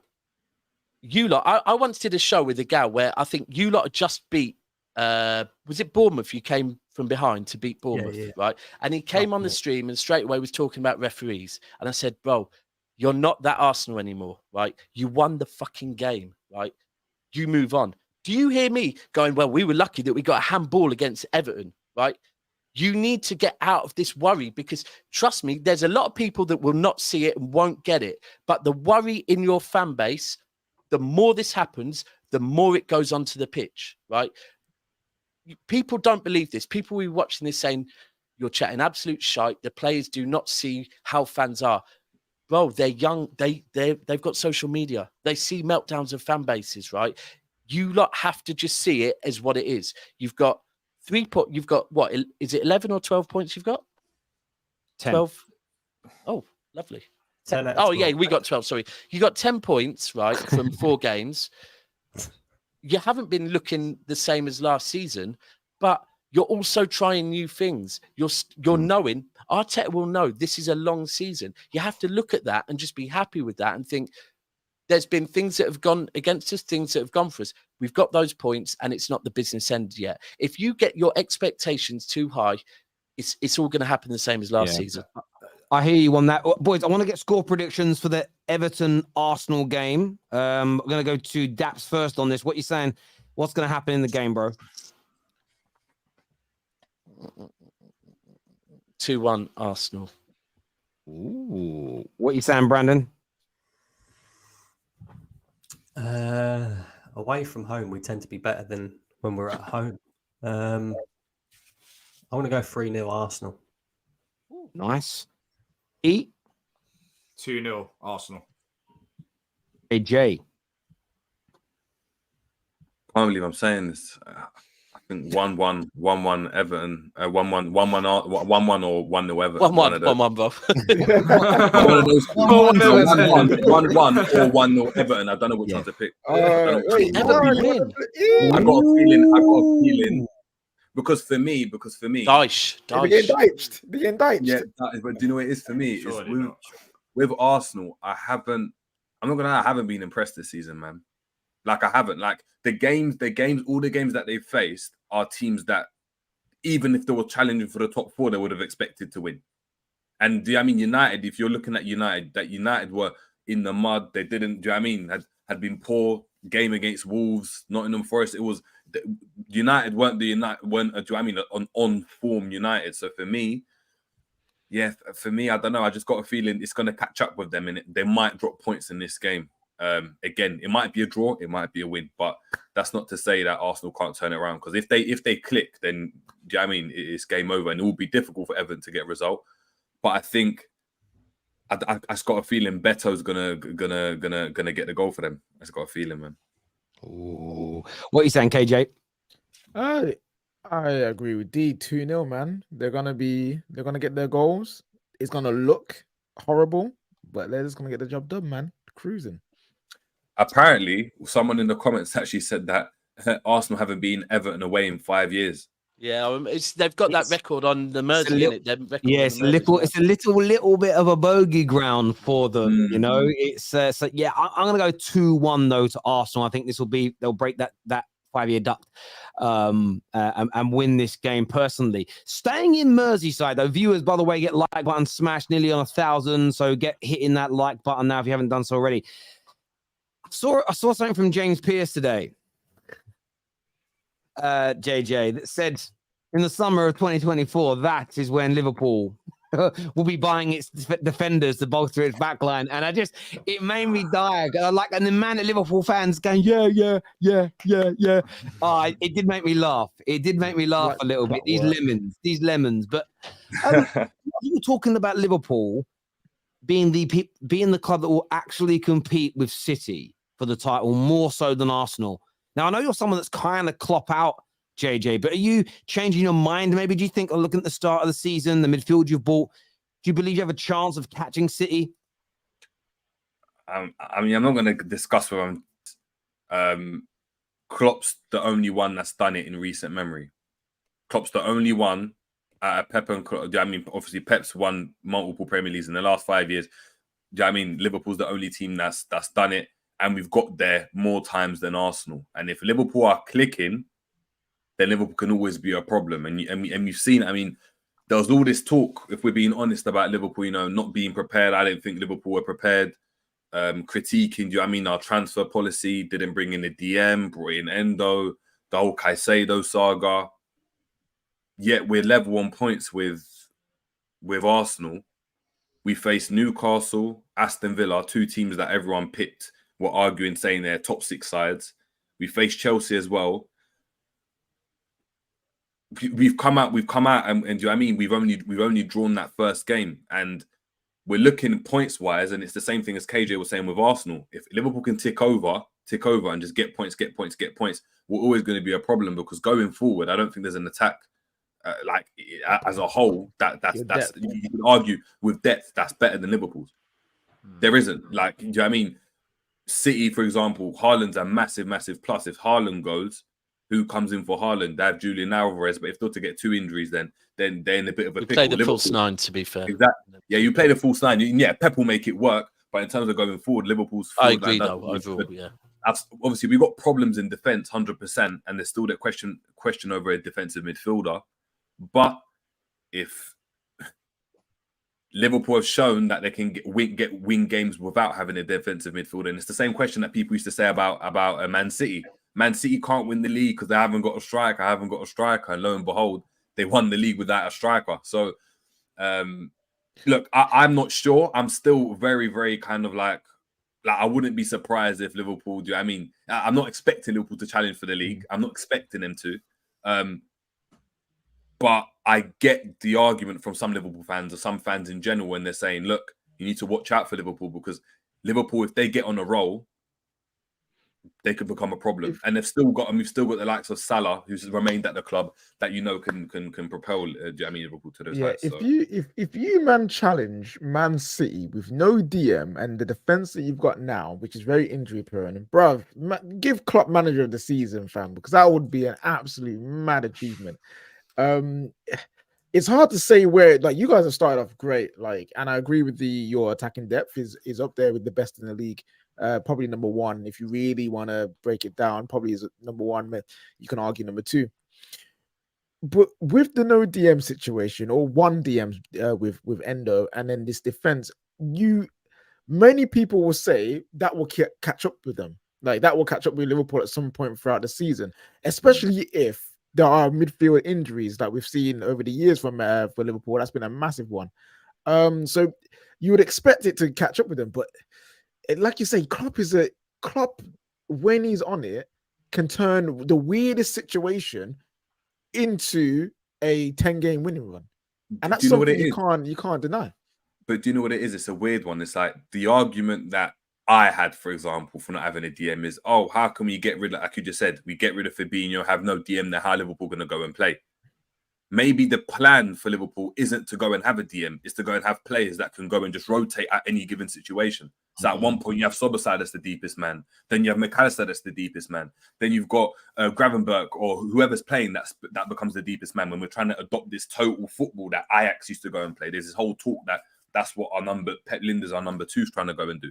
If that's what Liverpool are trying to go and do, then the argument is, do Liverpool need a DM if that's not what they want to do? Maybe they don't want that one kind of solid DM that just stays in one position and doesn't really move from there. Of course, that's proven to be very, very effective. So again, I'm saying very risky to go and actually say that. Do you know what I mean? Risky to actually adopt that kind of model and say, you know what, we're not going with any DM. We're going to just try to defend as a team, which is this kind of idealistic approach to football. Do you believe in Pep Lijnders? Nah, I don't. I mean, what's his book called? Yeah, what's his book called again? I blurred it out of my mind. I forgot. But 2022-2023 Liverpool. That's what it's called. Yeah. Just to summarize, I think Liverpool started off really well, and again, if there's a belief around Liverpool and the fact that and this season, which I think is different from last season, is our midfield. That's the most important cog in Liverpool's system, that always has been, seems to not be as injury prone so far. So last season we had loads of we had 8, 9, 10 midfielders. Yeah. But when you got Naby Keita that's always on the, in the basement, you've got Oxlade-Chamberlain that's always in the basement, you've got, Thiago that's always in the basement, then it causes a problem. Right now, currently, Thiago's the only injury prone midfielder that we've got. So if they can go and stay fit the same way Gini Wijnaldum, Fabinho and Henderson could, and everyone talks about that midfield not being great, everyone talks about that midfield not being up par, right now, this midfield on paper has a bit more quality. So it's going to be very interesting to see. I want to do score predictions on this quickly because there's been some breaking news. I think we have to discuss while we're live on the air. Score predictions for Wolves, Liverpool, KJ. Oh, man, I mean, Liverpool are going to pam them. Wolves are not great right now. We flattered them. So I'm going to say 4-0. Yeah, 4-0 Liverpool. KJ? 4-1 for me. I think we're Konate is an injury doubt. Trent is an injury doubt as well. So it means our backline is a bit disjointed. So I think we'll concede, but going forward, I think we'll be fine. So yeah, 3-1, 4-1, something like that. Yeah, I'm going for 3-1. I think that Liverpool just have all the quality, and Wolves are not that great. Simple as. Bran? I think 3-0 to Liverpool. I think we're seeing with Wolves that they struggle to score goals, even though Liverpool's defence is not that great. So yeah, I think 3-0. I think Liverpool will keep a clean sheet. There we go. And Daps? Yeah, I think 5-0 Liverpool. Can I just really, really quickly say you're right on your midfield, but this is your midfield's first season under Klopp football, and first season under Klopp football, muscular strains for fun, because what he demands of your midfield, the only thing you have brought in some sensational eights that will make work. Back end of the season, I think you'll drop off because of muscular injuries. But yeah, I'm worried about this breaking news now. What is it? Is it United based? Please tell me. No, it's thankfully it's horrendous. So thankfully it isn't. But 3 Real Madrid players have been arrested for recording pornographic videos with underage girls. It does look like it isn't first team players. According to this report, it's from Madrid, as it pronounced, like Castilla and Madrid C. 3 players have been arrested from there. So again, I don't think it's anybody in the first team, but yeah, at least it says here, the breaking news from the media says at least 3 Real Madrid players were reportedly arrested by police, suspected of recording a sexual video with a minor girl and sharing it with other players. So yeah, it looks like academy player that there's been sharing with. So it isn't the first team, but my God, like, listen, my club's been in the mud this last few weeks, but football has got, honestly, there needs to be an independent body that starts to regulate football clubs. This stuff is horrendous. And we've seen other crazy things in recent years, players playing with themselves in front of each other. Like, you know, I mean, and look, we've seen, by the way, you know, we've seen some superstar players in the French system, like done for sex trafficking and like bribing each other and mad stuff. So, yeah, man, that's crazy news. Yeah, it's not. I mean, that's it, bro. It's sick. It's sick. It's not normal. Do you know what it is? It kind of everything that's going on at the moment with all of this, and the problem is, look, I'm not going to say it didn't happen years ago. The truth is, social media exposes everything. Because look at Jimmy Savile and all of that. Things have happened forever. It's just social media puts it in front of our face. But but maybe that is a good thing as far as that. Now we know it's there. We can deal with it. Whereas in the past we didn't know it was there. So now we know it's there. Clubs need to look at. You know, I remember Balotelli saying about when the police stopped him and said, "Why have you got so much money on you? Because I'm rich." You know, what would you do if you're a young footballer with this much money? It's true. If I was 18 years old and someone gave me that much money, I'd do some stupid things. And this is the thing that clubs need to, like, some people are blessed with like, I think Jude Bellingham's probably blessed with parents around him that are keeping him level-headed, keeping him on the right path. Clubs need to make sure that football players have the right people around them, where they don't think they're above the law, where they don't think that they can act in a certain way, and people need to understand mental health as well. By the way, you said there's true. Like not everybody's lucky enough to have a family around them like Bellingham has got. Like Marcus Rashford's mum is a single mum, but between her and her brother, not everybody has that. That isn't an excuse for the behaviour, but it is a factor. I remember being in a nightclub many years ago, and there was I'm not going to even say who they are because it will cause a ruckus in the comments. There was there was about 7 or 8 players from a very big Premier League team in there. And the way they were behaving, I remember the manager asking the captain of that team who was there, to like relax. And he turned around and I remember his words vividly. He said, "We do what we want. No one tells us what to do. We're fucking animals." London accent, John Terry, Chelsea. No, I'm And joking. I'm joking, people. And then he sprayed the manager with his drink and stuff. Like I think it was a bottle of something, some kind of champagne. And I just remember sort of because I was working in the club at the time. That's why I was there. I wasn't part, and I remember just thinking to myself, no one tells these people no, really. And a lot of these players, you hear stories that from the age of 8, 9 years old, that talented, no one says no to them. They're pandered to, allowed to do what they want. You create monsters. You create monsters with that type of behavior. You really, really do. So you know where it starts, Terry? It starts from the academy. It starts. You have to start from the academy. You have to have right players around it, because I don't think it's a case of these players turning 25 and then all of a sudden they just go wild. That could happen, but I think it's just making sure that when they enter the professional game, they know the expectations. They know that there's someone next to them that they can chat to, and like that, I think they can be more mature. Right now, I think more clubs are doing it. Palace are doing it, for example. We have players. Sorry, KJ. Do you know why yours is good at Palace? So Lee Hagger runs a big part of it. And Lee Hagger was my old PE teacher. He looked after he was my brother's. Did you impact him, Terry? No, he was head of my brother's year. And my brother's year at school in East London had some serious talent, not just in football, but in athletics and other areas. When he left, genuinely, to go, he went and took a job at another school. Before he ended up moving on to, and we could never understand why he was a PE teacher, because he had like FIFA Pro licenses and he was a school teacher. It's all very not weird. It was just the path he took, right? That whole that year group, all the kids that were good at sport, the amount of them then got involved in gangs and doing drugs and mad other things. He was the guy that kind of helped keep some of these kids, the ones that didn't have the great home lives, together. And it is not so. It is important that you have good people around you, but you have the right people at your club that also keep these youngsters in check. But sorry, KJ, what were you saying? I was about to say, like, the two main things I always say about when it comes to young players and these kind of issues coming up is, one, I think very early on, like they said, they need mentoring is important. They need a mentoring program at every club, and I'm pretty sure they have them, but they need to redefine them and what it looks like for these young players coming up. What the lessons that they're teaching them shouldn't be just football based. I think they should do things outside of the game, maybe do some community work, maybe go and learn a bit about different skills that you might need to survive if you get released, and all these different things. I think those things are important to be a grounded person. And also, I feel like if they're getting contracts, they should only, say if you're a young player, is 18, getting 25k a week, sorry. Yeah. I think majority of that should be put away until you're a certain age, maybe 23.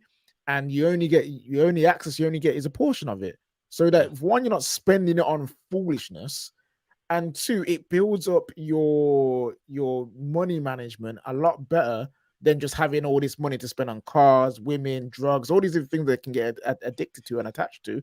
I think that would help them out a lot more, because, like you said, what 18-year-old wouldn't be on mad smoke? If not everyone is, though.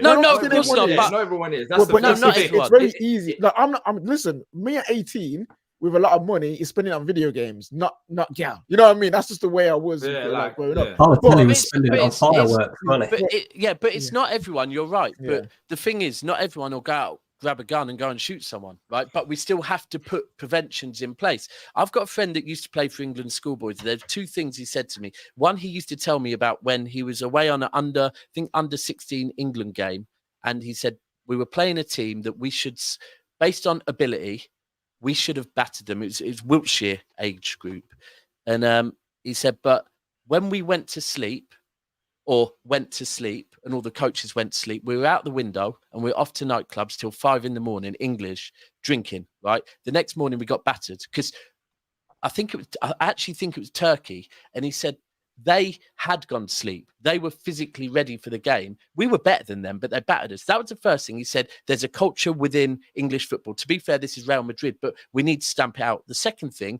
and KJ touched on this, is he said, and there's been a program on BBC about this, is the amount of players that when they get dropped when they're about 18 years old, that give up on football completely. And he said there needs to be something there that grabs these players and said, whoa, You can still earn a very good living. You can still work your way up. But the amount of English players that just drop out of the game because they think, I've given my whole life to this sport, got dropped to 18 years old, and someone needs to put their arm around them. And it's just, I think ultimately people aren't being advised rightly. And some people are blessed with parents, but people need to be able to step in and go, maybe you're not, so we're going to put an extra arm around you and help you out. Yeah. No, I totally agree. There needs to be a lot more support in those areas for people. And that isn't justifying what these allegedly these young men have gone and done. But again, I believe in this notion of putting out fires is fine. Reacting to these things, arresting people, punishing them is fine. But wouldn't it be a better world if we stop the fires from happening in the first place? Because then there are no victims of these situations. That's where the attention needs to be. Yes, you help people in the here and now, but you've got to burn the other end of that candle and try and stop these situations from arising. Some super chats here says, thanks Real Madrid. It's not like I wanted to hate you guys even more, is what Debbie says. Question for the panel: who's the first top 6 manager to get sacked? I actually don't think anyone gets sacked. I think it might be it's the first season we'll see none of them get sacked. Even Poch and people say Ten Hag and stuff like that. But even Poch and Ten Hag, they're not going nowhere. I think first season, boom, everyone's set. I said the same on Matisse's show a few weeks ago now, and I would say on both of those two that you've just mentioned, on Poch and Ten Hag, maybe they're slightly more at risk. And we could throw Eddie Howe in there, to be fair, as well. We could throw those 3 as potential risks, but I think with all 3 of them, the club would be wrong if they get rid of them. Very wrong. And the one that's biggest at risk is probably Poch because of the fan base. But again, are they going to keep doing this? You can't. You've got to give up at some point and go, do you know what? Let's just back him and see where it turns out. Give him a season. But definitely not Ten Hag based on last season. No way. Yeah, it'd be interesting to see. I've got a feeling that none will get sacked this season as well, to be fair. I agree with that. Just joined, you might probably have already talked about this, but with Sancho and Anthony out, would you try Garnacho at right wing? No. He's been brought up as a left winger throughout the academy. That's where he plays well. Keep it there. Yeah, I would give Palestri a go, proper go, or if he's fit, put Mason Mount out there. That'd be the 2 things that I would do in this moment in time. Definitely wouldn't be buying El Ghazi as well. People forget Jesus back changes things massively, is what Hamza says about Arsenal. Thank you, bro. Real Madrid, why you're better than this? Again, though, what I will say is you can't necessarily. I always feel in these circumstances, and I know you're only having a bit of fun, Debbie, is I say this to people: don't start throwing glass. Like, I think all of our clubs are standing in glass houses when it comes to these circumstances. If you think that there aren't bad things that have happened at your clubs that have been covered up or that haven't come out into the public domain, like you're kidding yourself. Like, these things are happening everywhere. If Mikel Arteta drops Kai and the goalpost will move, they'll criticize saying he doesn't trust his new signing. This fan base ain't built for a title race. Breathe. Only his detractors would say that. Like, only, but I do agree with you. Say he drops Kai this week and Kai barely starts a game in the Prem this season and you guys do well. They won't say to Ten Hag, they won't say about his detractors won't say, do you know what? It's fair play to him for being ruthless, even with the guy he signed. They'll criticize him for signing him in the first place. It's so funny. Terry, you will. You're balanced. But here's the thing: if you look at Man United right now, right? Arsenal fans, when you get sensitive about people talking about your club, you should be happy. They're being spoke about again because they are title challenges. But I always say this about Pep. People say when City lose a game, people say Pep overthought it, right? They don't talk about all the games that we win when Pep's overthinking it, right? Because as a manager, you should overthink every single game. That's what you're paid for. And that's the same with Arteta, that this is going to happen. Arsenal have got back to a point where people are going to look for ways to slander. Look at Man United. Like, this is because of where you are. Like, that comment is spot on. Whatever happens, they're going to try, and unless you win, Arteta's getting blamed, right? It's as simple as that. Like, it's down to expectations, though. That yeah, exactly. And also, fans do have the right to have that expectation because it's been a while now. The process thing that we've been talking about, you want to see an end result to this process. Now, that is hard to do because you're competing against City, which, I mean, as Terry said, is turning. You can make the argument: is it turning into a Farmers League? you can have that debate easily because City seem like they're just winning everything left, right, centre. But now with Arsenal, you want to win something out of this. You can't just say, all right, then City are winning the league. There are other cups other than the FA Cup. You have to make a statement now in the Champions League because, yes, it's your first season in it after a while, but you want to go into these competitions and you want to prove a point that Arsenal are serious. And I think now, rather than later, it has to happen. It just has to happen. Something needs to happen this season. I hear you on that. This year says if Chelsea loses, Poch should ask. Sorry, if Chelsea lose, Poch should ask to be sacked. I bet you during the break, Messi had a conversation with Enzo about Chelsea. Thank you, Debbie, for your super chats. Question to you all, this from Debbie again: which club will bounce back from its scandal, Barca or Manchester United? Man United will after the Glazers. Well, but who will bounce back from the scandal? Yeah, Barca. Barca scandal. What's the Barca scandal? Do we mean Real Madrid? The brown I think finances. The brown envelope, that's their scandal. But Barca, they're trying to do that right now. Like, it's clear. Man United aren't trying to do that. I agree. Yeah. Also, Debbie here says to everyone, how far will Barca go in the Champions League? Group stage again. Who's in the group? Quarters. Are they in that group? Who's in that group? Are they in the group with? They're not in the group with Newcastle, are they? No. They're in some next Europa League. Easy group. Yeah, I think so.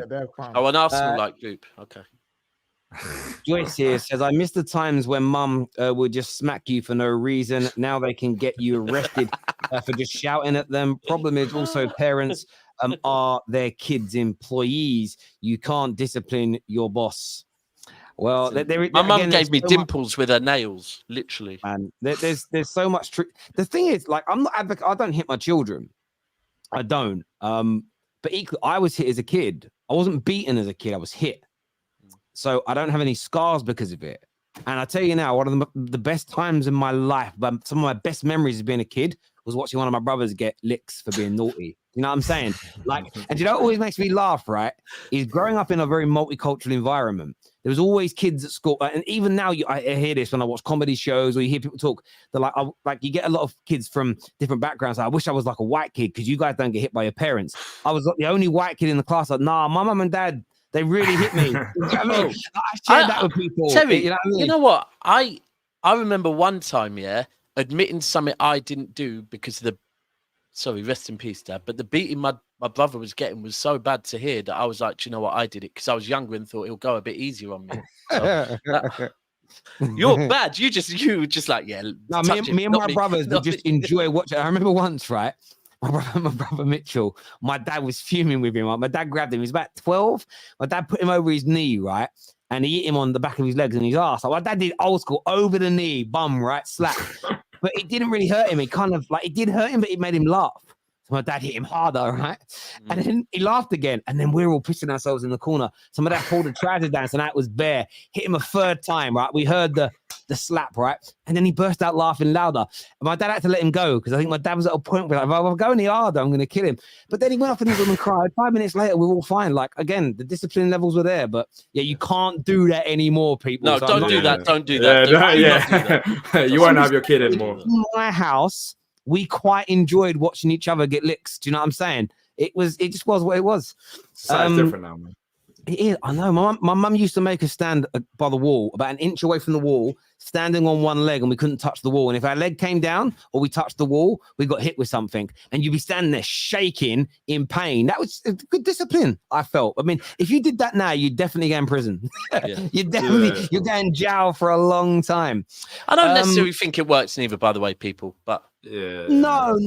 I get you. I think, do you know what it is? I think a click round the ear roll does. But again, I've always felt that the difference between beating your child and giving them a bit of physical discipline. But yeah, I don't do it now because there's new. I mean, the naughty step also works, by the way. Like if Jackson goes on the naughty step, that it works. It really works. If he goes on that, like he's more scared of that than I think he would be if I hit him. So yeah, I don't know. For me personally, I'm blessed that I can look at my daughter and she knows what time it is. But I also think that I don't know, it's different. Do you know what? If you've got a boy, it's very different to if you have a girl. Like you look at a girl and there's like butter doesn't melt. This is the weirdest comment they was put in. Terry, stop digging. Digging what? A hole?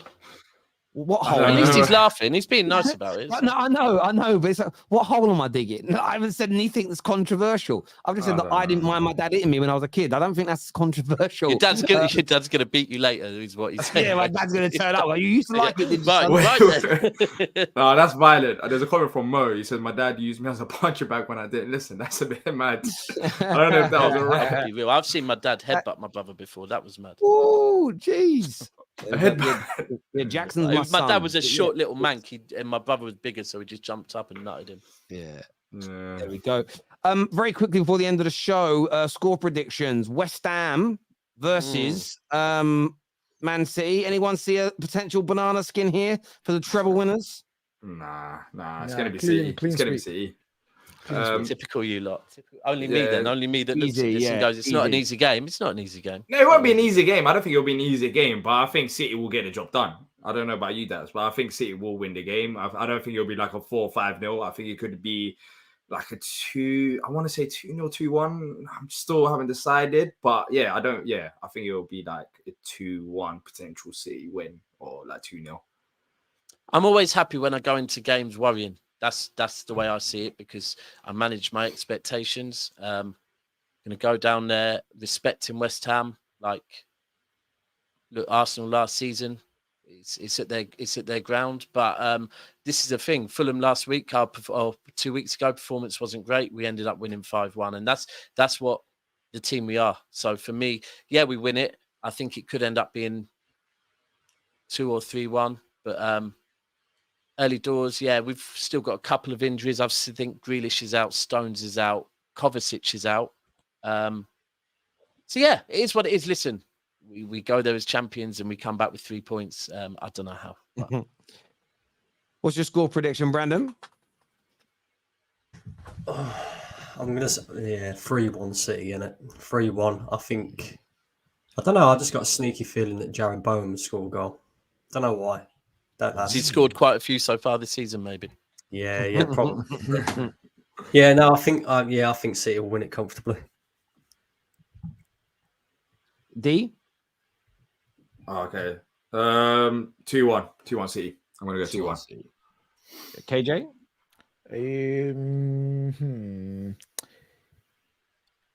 3-4. 4-1. 4-1. I hope so. Yeah, I'm gonna go 3-1. I think that they might get a goal. Fancy a little bit of Mohamed Kudus, maybe to pop up. Boy's a baller. This super chat here says, obviously not financially, but Sancho and Anthony are done at the club is a blessing in disguise for United. Zero dynamism. They will never make it. I mean, Well, it's not confirmed about Anthony, but Yeah, you know what I'm saying, yeah. Yeah. I mean, that's the thing with Anthony. I'm not putting a judgment on whether he did or didn't do it yet because none of us know a thing. We haven't even seen any evidence. We've seen pictures, but it's a picture. But we'll wait and see. But listen, if they don't play for us again, yeah, you maybe you're right. Again, they both have to leave for one reason or another, and we bring in a player that performs better than them. Then for the team, it isn't the end of the world. But You're not doing the wrong checks and medicals. You don't need to do DBS, bro. You're doing all kinds of checks, but you're not doing a DBS. So I don't know what it is with your medicals. No Man Speaking of United players. fan should be crying about any of these players leaving because we haven't, as much as we love some of them, they haven't achieved the biggest honors of our club. Why do you which love is- any of them? Obviously, the thing is, as a fan, you get attached for whatever reason to players. You telling me you didn't love some of your City players, even though you was in League Two? No, some of them, but some of them I didn't. And this is the thing. Yeah, Like, there's ones exactly, that but with I'm these two, saying- you're looking at them going, where have they earned your love? Either of these two players. Where have these two? For those two, yeah, fair. that's a Rashford, fair I get assessment. it. There's certain Yeah. players, but these two, it's like, what have they done to make You us know what love is them that? so I far? think it's a They price haven't. tag. It's a price tag. I think that I don't know how to connect the both, but because they're on a high price tag, and I think United fans just want it to work. So there's that love automatically with Anthony, Yeah, with Sancho Sancho is as more well. I than a think price that's it. tag. Sancho is more than a price tag. It's Anthony's status. a price It's tag as well. the way that he played, like the stats, everything fell into Sancho's hands. Anthony's a strange one for me personally. I don't know where the. But that's the the price tag as well, Anthony though, KJ. I don't know. We just said where- KJ, Yeah, no, KJ. I think you're right, D. I think you're right, D. I think people are like, oh, they want it to Yeah. work so that it can't be labelled as a flop. That's why Arsenal fans are like pushing It's a on flop. Sancho and others so high, so they don't have the biggest flop ever as Pepe anymore. No fans. no, no, no, no, But no, Terry, no, Terry, we could take Terry. Boys, Hold on, boys, Terry. boys, Yeah, go on. Terry, just quickly, we could take you back to the golden eras of Man United, right? And you would, I mean, off the top of my head, I can't think of any, but there definitely were. There were flops there, right? That you paid a lot of money for, right? Yeah. Yeah. But you accept them when overall you're doing what you were doing. When you're winning, no doubt about it. And these modern age United fans, you just need to spend this evening on YouTube looking at the likes of Kanchelskis, looking at the likes of Lee Sharp. I'm not going to say one of them because of off-field antics, but there's so many good players that Man United had, and stop backing players that are mediocre, right? And strive to be that Man United. Don't get invested in these players because of prices. I could not agree with you more. Listen, everyone who's tuned in, I want to say a big thank you to each and every single one of you. Please hit the like button before you go. Back tomorrow with more content, including Straight Facts with Don Hussam. Until next time, take care. Goodbye. God bless. And I'll see you.